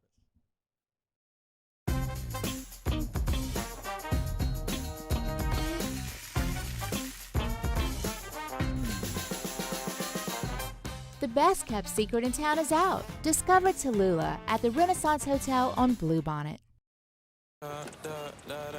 Step inside an Infiniti QX50, and you'll find a suite of driver-focused features tailored to your tastes. 98.1. The Robinson Brothers Ford Lincoln College Football Scoreboard. Robinson Brothers Ford Lincoln, on airline into the giant American flag. Let's see if we can get caught up here with the weather delays. In the fourth quarter, number 10 Notre Dame leads NC State 38-17. Sam Hartman has thrown 3 touchdown passes for the Irish. Game still delayed. Purdue and Virginia Tech never got out of the first quarter. It's 7-0. Boston College and Holy Cross 31-28. That's in the fourth quarter, but both of those games are in a holding pattern. Again, bad weather up and down the East Coast. Georgia Tech leads South Carolina State 28-6. That's at the half. Central Michigan leads New Hampshire 42-35. These are fourth quarter scores that we're giving you. Bowling Green leading Eastern Illinois 38-15, and number 25 Clemson leading Charleston Southern 52-17. This was close in the first half. It was 24-17 Clemson at the half. 4 straight touchdowns in the third quarter for Clemson. Cole Klubnik has now thrown 4 touchdown passes to go with a pick. Early third quarter. Eastern Kentucky 10, Kentucky 7. Never mind. BYU leading Southern Utah 27-3 early third quarter. Halftime score, number 2 Michigan leads UNLV 21-0. Down at Yulman Stadium, they are 1:36 to go to the break. Tulane leads Ole Miss 17-10. So we've been watching this game. Tulane is playing with a purpose. Defensively, they are flying to the ball. The backup quarterback, Kai Hughes, not bad. He's doing some things. He's made a couple of throws. But mostly what I notice in this game is Tulane is playing like their life depends on it, and Ole Miss is not. They have not gotten Judkins going in this game. At all. I don't. He's got 11 carries for 21 yards. It's not like they haven't tried, but they just can't get him going right now. They can't. And, look, you said it, though. Tulane, it's like they're playing their last game ever right now. And, yeah, Horton, the quarterback, he's 4 of 8, 116. He's managing the game great, and Ullman Stadium is on fire. Horton, I said Hughes. Hughes is the running back. He's got 40 yards and a touchdown. Number 23, Texas A&M leads Miami 17-7 early second quarter. Special teams miscues for Miami. They had a punt block that set up a Texas A&M touchdown at point-blank range. They had a fumbled punt inside the 15-yard line that set up the other Texas A&M touchdown. 17-7 early second quarter. Iowa leading Iowa State 17-0, about 5 minutes to go to the break in Ames. Michigan State leading Richmond 17-0 late second quarter. UTEP and Northwestern tied at 7 late in the first half in Evanston. Syracuse leads Western Michigan 31-7 in the second quarter. Also in a rain delay, Miami and UMass. That hadn't even got started, it looks like. It did not. That's correct. UTSA leading Texas State 10-7 in the second quarter. Navy leads Wagner 7-0 in the second. Southern Illinois leads Northern Illinois 7-0 at halftime. Toledo leads Texas Southern 43-3. That's in the second quarter. What this one? Yeah. Arkansas is leading Kent State 7-6. 6.5 minutes to go in the second quarter. Arkansas has 14 yards of total offense. The touchdown was on a pick six. Last week, Central Florida had over 700 yards of total offense against Kent State, and Arkansas can't move the ball. It's Arkansas seems to kind of have one of these every year. It was Missouri State last year, wasn't it? I mean, and they ended up, I think they ended up losing that football game. So it's sleepy in Fayetteville. But okay, you get a sleepy game. It means you got penalties. You're turning the ball over. You're making these special team things. You can't. 14 yards against Kent State, who is the new head coach, and I mean, that's fair. That's fair. 700 yards last week. Marshall leads East Carolina 7-0 in the second quarter. San Jose State and Cal Poly 24-0. San Jose State there in a rain delay. Wyoming leads Portland State 21-7. Earlier finals in college football. Number 1, Georgia beat Ball State 45-3. Couple of touchdown passes for Carson Beck. Number 5, Ohio State beat Youngstown State 35-7. Struggled a little bit in the second half. It was very quiet, 7-0 Ohio State in the second half. Number 7, Penn State beat Delaware 63-7. Number 12, Utah. Very sloppy performance for 3.5 quarters, but they got a couple of touchdowns late, added by a Baylor turnover. They win 20-13. Dave Aranda's club drops to 0-2. Number 15, Kansas State beat Troy 42-13. That's a good team, by the way. Kansas State. That's a good team. That is. Deion Sanders and Colorado go to 2-0 with a 36-14 win over Nebraska. Shadur Sanders is Deion's son, threw for 393 yards and 2 touchdowns. This was a slow start. Nebraska 3 turnovers in the first half. Jeff Sims, a couple of fumbles and an interception that led to some Colorado points. And in the second half, the Buffaloes pulled away Nebraska's last touchdown after the issue had long since been decided. Wake Forest beat Vanderbilt 36-20. Took a while. It did. This was a better than a 2-hour rain delay, I believe. Yeah, it was a long, because it happened right early in the game. It was Vandy threw a pick in the first possession, and Wake Forest ran one play in the lightning struck. Army beat Delaware State 57-0, and James Madison beats Virginia 36-35. Musa, I didn't see how it ended, but James Madison got 12 points, scored 12 points in the fourth quarter to come from behind. So it was 35-24 going to the fourth, and they end up winning this thing by a point. I didn't see exactly how it ended, but James Madison gets the win. Yeah, look, Virginia, they've got problems. It was ugly against Tennessee last week, and the Dukes is a good program at the FCS level now. But man, they would have won the Sun Belt last year had they been eligible. Yeah, I mean it's a good program, but that's rough. All right, kicking off right now at the top of the hour. Tulsa is at number 8, Washington. Austin Peay is at number 9, Tennessee. Southeastern Louisiana at South Alabama. In about 15 minutes, Appalachian State is at number 17, North Carolina. This one was 63-61 last year. The Tar Heels survived. 5 o'clock kickoff for SMU and number 18, Oklahoma. Oklahoma hung 73 last week. Should be plenty of points in that football game. Made Butch Jones cry yes, on the sideline. Let's see what they do with SMU. Number 21, Duke against Lafayette at 5 o'clock. Also at 5 o'clock, New Mexico State Liberty, Duquesne, West Virginia, UAB, Georgia Southern, UL Lafayette, Old Dominion. 5:30 kickoff for North Texas and Florida International. 5:30 also for Cincinnati and Pitt. 6 o'clock kickoff for number 11 Texas and number 3 Alabama. Who you like? Alabama. Yeah. Big, yeah. I don't buy it for Texas yet either. I really don't. I think their shot was last year, and Bryce Young pulled his magic, and they got that, and they just weren't. They didn't impress me last week against Rice. It's one of those things we've talked about. You know, that's a game you should kind of name your score. They named one pretty low. But if Ewers plays the whole year, a whole game last year, they win. Texas wins for sure. But he didn't. He didn't. And look, we talked about it earlier in the scoreboard. This game is set up perfectly for Alabama, just from a media standpoint. You said it was a heaping serving of rat poison. Yeah, he's bringing in like rat poison, but a truckload. That's pregame meal today. They've catered in rat poison. Yes, here's your bread, here's your drink, and here's your rat poison. Number 13, Oregon is at Texas Tech. Tricky little trip here for the Ducks. Texas Tech went to Wyoming and lost last week, though they outgained the Cowboys on the yardstick pretty good. We'll see what Bo Nix and company can do in Lubbock tonight. 6 o'clock kick for UConn, Georgia State, Northwestern, and Louisiana Tech. Northwestern State, Louisiana Tech. Middle Tennessee and Missouri. UCF is at Boise State. Houston is at Rice. Memphis at Arkansas State. Idaho at Nevada.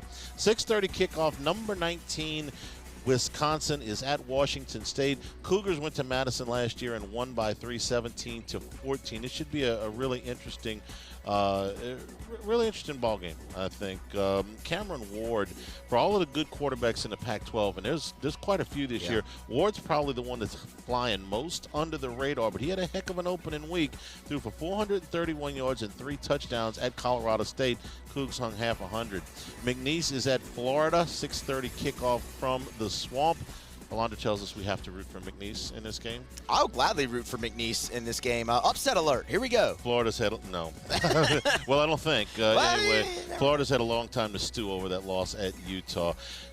Charlotte is at Maryland, Eastern Michigan at Minnesota, Arizona at Mississippi State. What do you think of Mississippi State Week 1, Zach, against Southeastern? Yeah. Slow start. That was what I was going to say. Slow start, but they got going. I'll tell you, this underrated quarterback matchup probably of the slate here in this game. Will Rogers and Delora from Arizona, he's a hell of a player. Yeah, there's a lot of good quarterbacks in that Pac-12, and he's pretty good.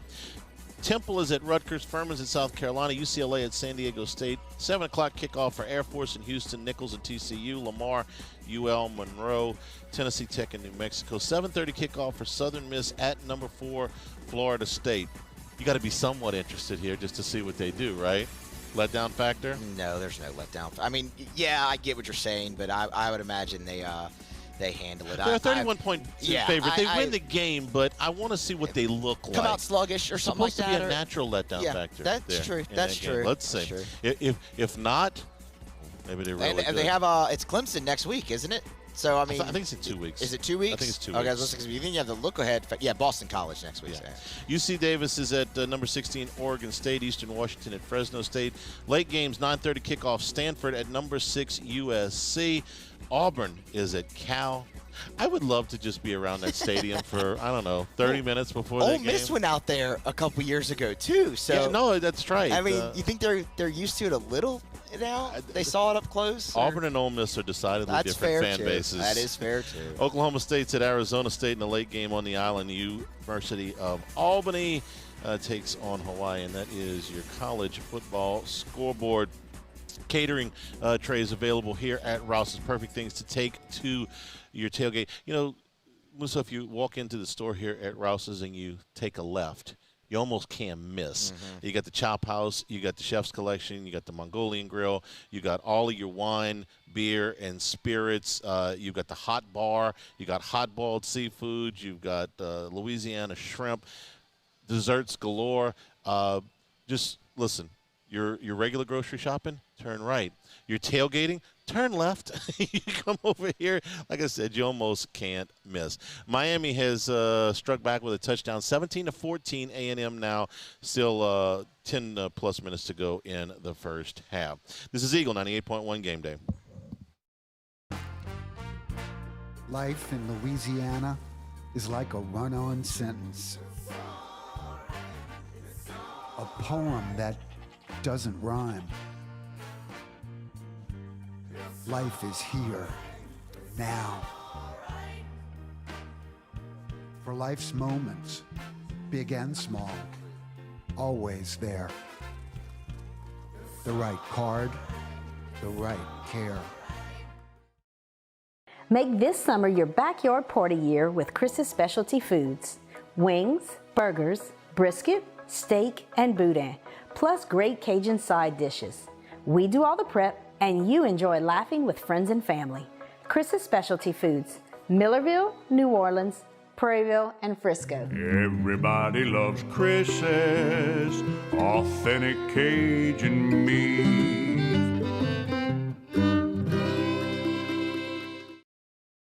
Running Boards Marketing can help you get their attention. Imagine your brand's message on a giant LED billboard truck that can't be skipped and is nearly impossible to ignore. Running Boards Marketing is the leader in effective and affordable advertising on digital mobile billboards, which are 2 times more effective than traditional billboards. With a 97% recall rate, you'll leave a lasting impression with your customers.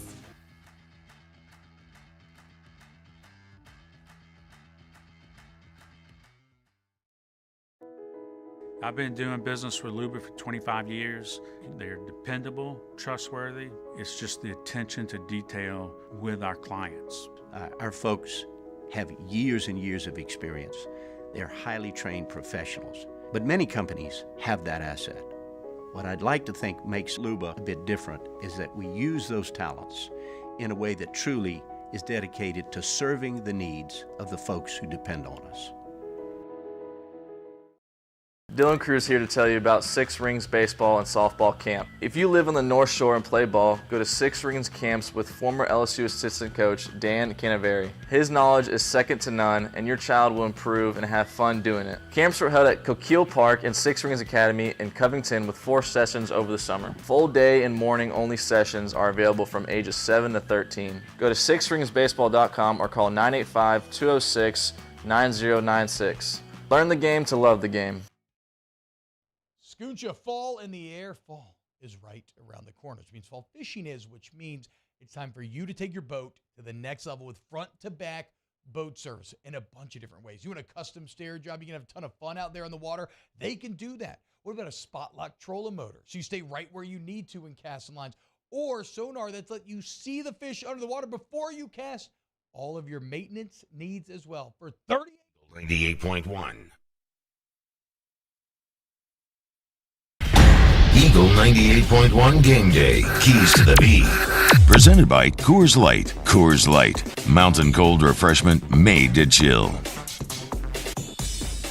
All right, we bring in Richard Dixon, who'll be with us on the post game afterward. Rich, good afternoon. How are you? Doing good, man. What's going on? All right, I was going to rename this segment Keys to the Improvement, but I didn't have time to get the imaging done. So That makes sense. Let's talk about what LSU is trying to accomplish. You played a number of these games where LSU is a huge favorite, maybe not coming off of a loss like this, but the things you want to work on in this game while acknowledging, hey, listen, we still got to go out and win a football game. There's some things we want to get accomplished tonight. Man, what they're trying to do tonight is just play the game the right way. Play a clean game, do the little things right, do everything, hustle, run all over the field. They got to get back on film and just, do everything the right way, because this team has plenty of talent. This team's going to be a good team, but they just got to get to play together and play the right way. You were watching, you brought this up in the post game last week before Brian Kelly said something about it on Tuesday, which is there's too many plays where guys aren't running hard. And you were able to see some of those things just on the first run before you went back and looked at the film. So when you went back and looked at it a second time, you were probably able to see a little bit more. Yeah, there was definitely more. I saw the glaring ones, watching the game, and then there was a little bit more than, when you go back and rewatch the game. Guys just weren't, you never know what's going to happen on a play. A guy could trip, a guy could stutter, a guy could end up slowing down, trying to stay out of bounds, and end up making a play. It just seemed like a lot of guys gave up quick.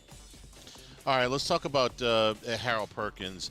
They're searching for what they're calling a happy medium. I know where my medium would have him. My medium would have him outside. But you've had some ideas about what they might be able to do with Perk. No, I definitely want to get back on the outside because, this isn't a game where you can see improvement in the middle. He should be faster than these guys. He should be able to read the plays a little bit quicker. He doesn't have those big interior linemen getting up on him. So tonight I want to see him get outside, see the rush move, and just see him bend. All right, let's talk about Mason Smith here for a minute. You know a little thing or two about coming back from an injury. So for a guy who's played all of, I don't know, I think it was 8 snaps or whatever in the last 20 months, what's going through his head? He finally gets to get back on the field tonight. I would have to say he's the most anxious person in the locker room. You always want to get back out on the field, but it gets fast. Don't let it get too fast in your head. He's got to play one play at a time and just kind of try to slow things down. Offensive line, they're probably going to look at some different combinations tonight. Rich, when the entire offensive line has been together for all of camp and you go through, 20-plus practices and a game week and you do that, and now you got to change. That's got to be a tough thing for the continuity standpoint, but they need some personnel upgrades there for sure. No doubt. I think, if we're only going to see it at the right guard and right tackle, it won't be too big of a deal. You got 3 guys that still, your left side and center pretty well. I just want to see the guys play clean. They're going to be bigger, stronger than these guys are going up against. No mental mistakes. Know your blocks. Don't have any, just hiccups.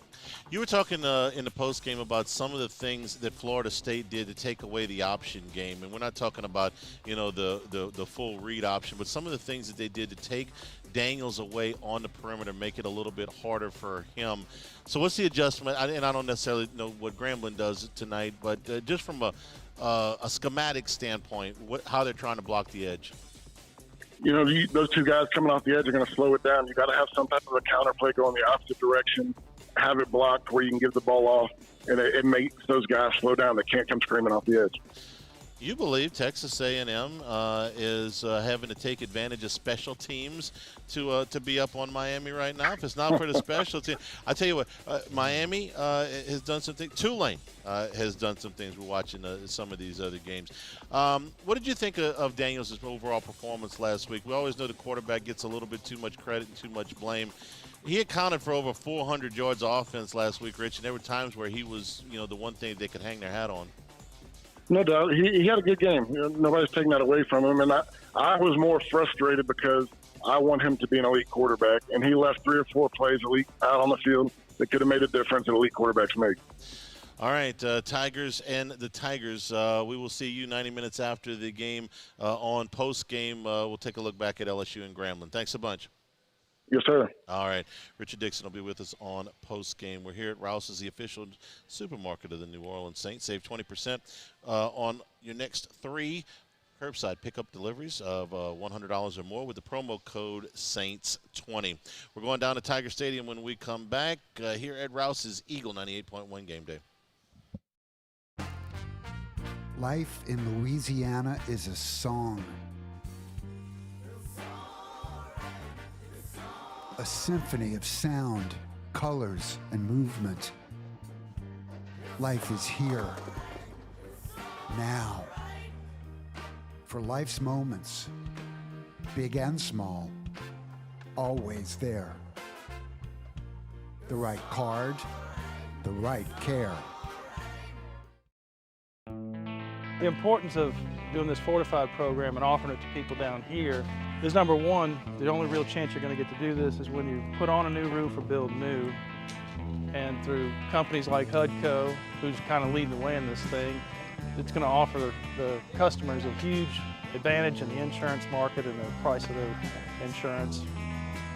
We're not looking to make a fortune off fortifying. We're trying to give you a better product than our competitor at the moment.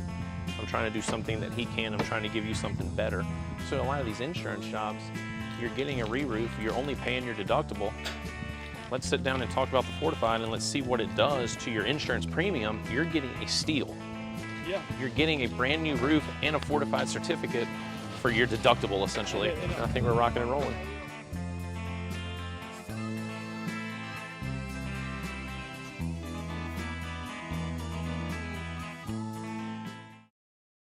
Running Boards Marketing can help you get their attention. Imagine your brand's message on a giant LED billboard truck that can't be skipped and is nearly impossible to ignore. Running Boards Marketing is the leader in effective and affordable advertising on digital mobile billboards, which are 2 times more effective than traditional billboards. With a 97% recall rate, you'll leave a lasting impression with your customers.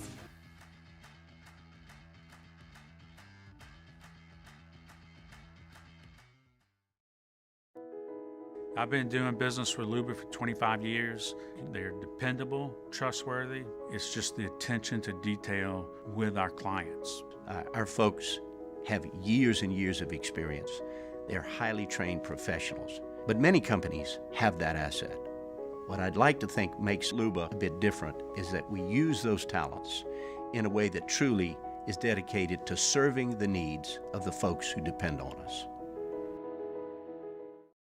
Dylan Cruz here to tell you about Six Rings Baseball and Softball Camp. If you live on the North Shore and play ball, go to Six Rings Camps with former LSU assistant coach Dan Canaveri. His knowledge is second to none, and your child will improve and have fun doing it. Camps were held at Coquille Park and Six Rings Academy in Covington with 4 sessions over the summer. Full day and morning only sessions are available from ages 7 to 13. Go to sixringsbaseball.com or call 985-206-9096.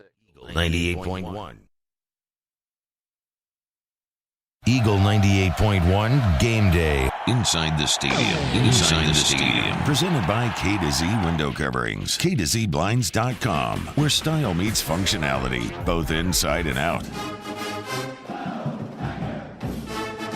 And we go down to Tigers Stadium. Voice of Tigers, Chris Blair. Chris, good afternoon. How are you?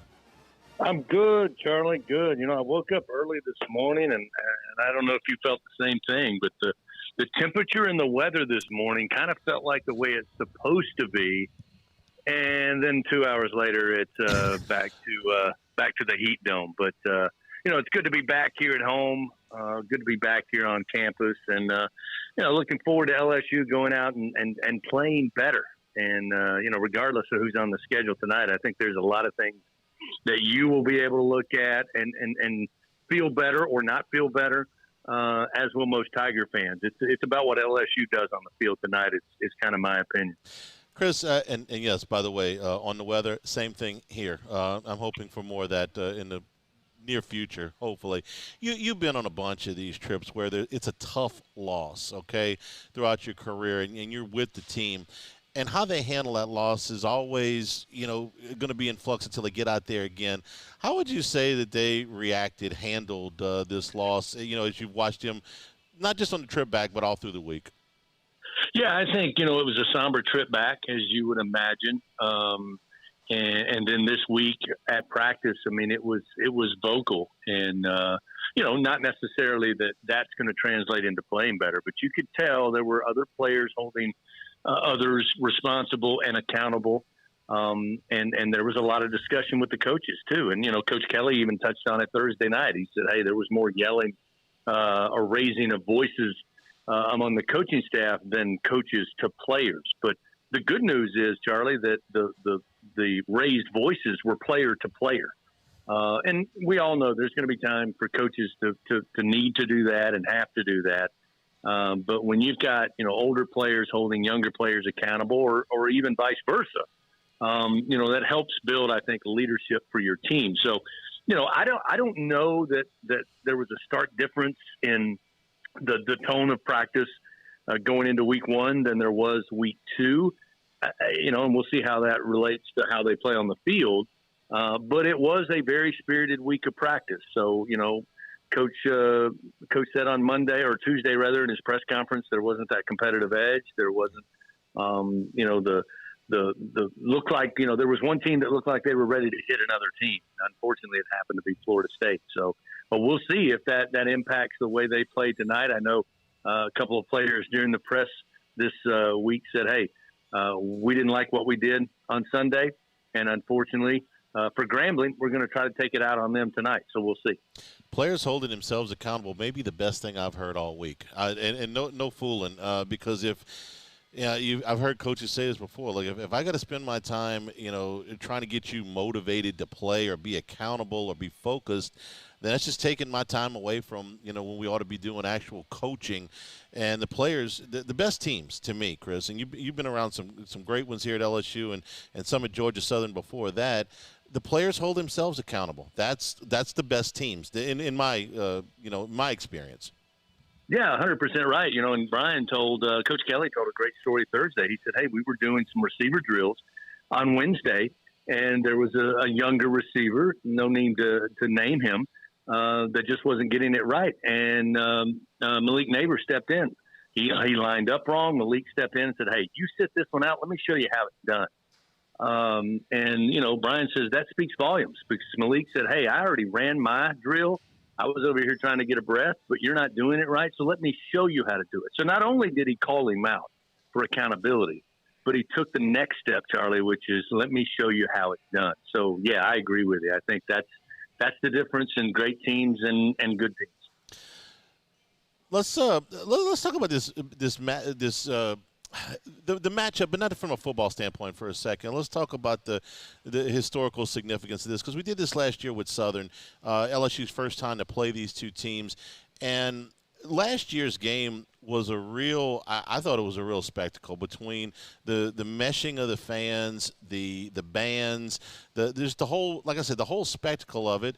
Louisiana through and through, and we're going to get that again tonight because these teams have never played. And, between the bands and the meshing of the fans, we could see something similar to what we saw last year. It's a little bit different. It's a little bit special. Yeah, it is. And, I think you and I, Charlie, are on the same page. I've certainly heard you talk about it as far as scheduling FCS games and hopefully where we're headed in the future. But if you're going to do so, you certainly want to keep it in state, keep those dollars in state. And I think it's great that we're taking on Grambling. I was looking at the numbers earlier this week. I mean, it's well over 200 years combined, way over 200 years combined of playing football and over 1,400 wins combined. And so much history, and each school can talk about tradition and great players and obviously great coaches. And to me, if you're going to play these games, number one, financially, keep it within the state. But secondly, I think tonight is kind of a celebration of what college football means, what it is in the state of Louisiana with both of these programs. And, I've talked to several people from Grambling, some that live here, went to school there, some that are up there that are making the trip down, and they are super excited. And, one of the things that still gets me when they say, hey, we're excited because our guys want to go and play in legendary Tiger State. There's no talk about, what's the score going to be, and is it going to be lopsided, and is it going to be a long evening? From their perspective, which they could easily do, they just say for our guys to be able to come down there and play in that legendary venue, it means the world to them. So I think on the other side, for LSU fans that are coming tonight, just enjoy the fact that you got two really great programs that you could go anywhere in the country. You could go to Maine. You could go to Southern California. You could go to Alaska. And if you mention Grambling and obviously LSU, if they know college football, they're going to know both of those programs. And that says a lot for this state. Chris, we'll hand the baton here in just a few minutes to the network. You guys take it home. We appreciate it. And we'll talk to you early next week from Starkville, Mississippi. That's right. I'm going to set a wake-up call to make sure I'm there. Thanks, Charlie. Be good. All right, appreciate it. LeBear's countdown to kickoff is just over 2 hours and 5 minutes away.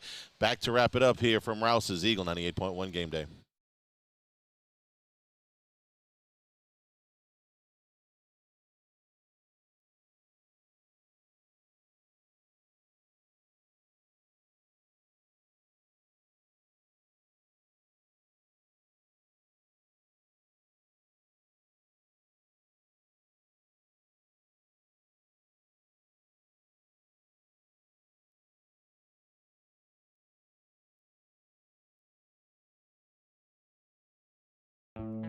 The importance of doing this fortified program and offering it to people down here is, number one, the only real chance you're going to get to do this is when you put on a new roof or build new. And through companies like HUDCO, who's kind of leading the way in this thing, it's going to offer the customers a huge advantage in the insurance market and the price of their insurance.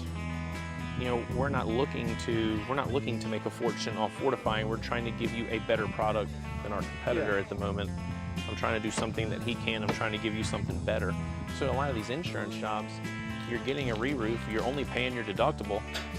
Let's sit down and talk about the fortified and let's see what it does to your insurance premium. You're getting a steal. Yeah. You're getting a brand new roof. Get their attention. Imagine your brand's message on a giant LED billboard truck that can't be skipped and is nearly impossible to ignore. Running Boards Marketing is the leader in effective and affordable advertising on digital mobile billboards, which are 2 times more effective than traditional billboards. With a 97% recall rate, you'll leave a lasting impression with your customers.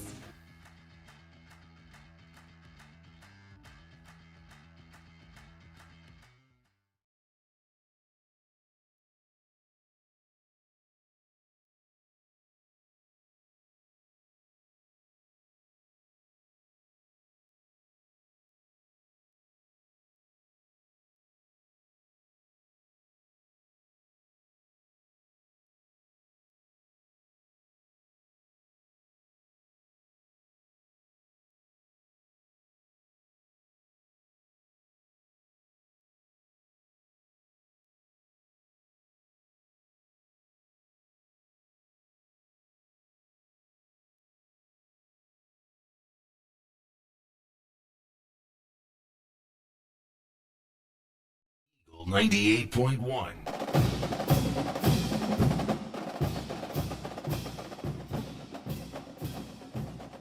Back here at Rouse's again, the official supermarket of the New Orleans Saints. Save $20 on your next 3 curbside pickup orders of $100 or more with the promo code Saints20. Catering available here at Rouse's, and your wine, your beer, your spirits. Huge selection here at Rouse's. Plenty of ice. So stop by, get all your tailgating needs when you're coming into campus. Okay, LSU, huge favorite tonight, trying to work out some of the things that did not work out a week ago. We're looking for some personnel changes on the offensive line. Also at running back, we're going to see some Logan Diggs tonight. And we'll see the return of Mason Smith, so those things will happen. See if they can iron out some of the miscues in the return game, get the run game going a little bit, and, of course, try to get out of this thing injury-free. So we will be back 90 minutes after the end of LSU and Grambling. From Matt Musso, all of us here at Rouse's, everybody back in the studio, I'm Charles Hanniger saying thank you and good afternoon. This has been Eagle 98.1 Game Day.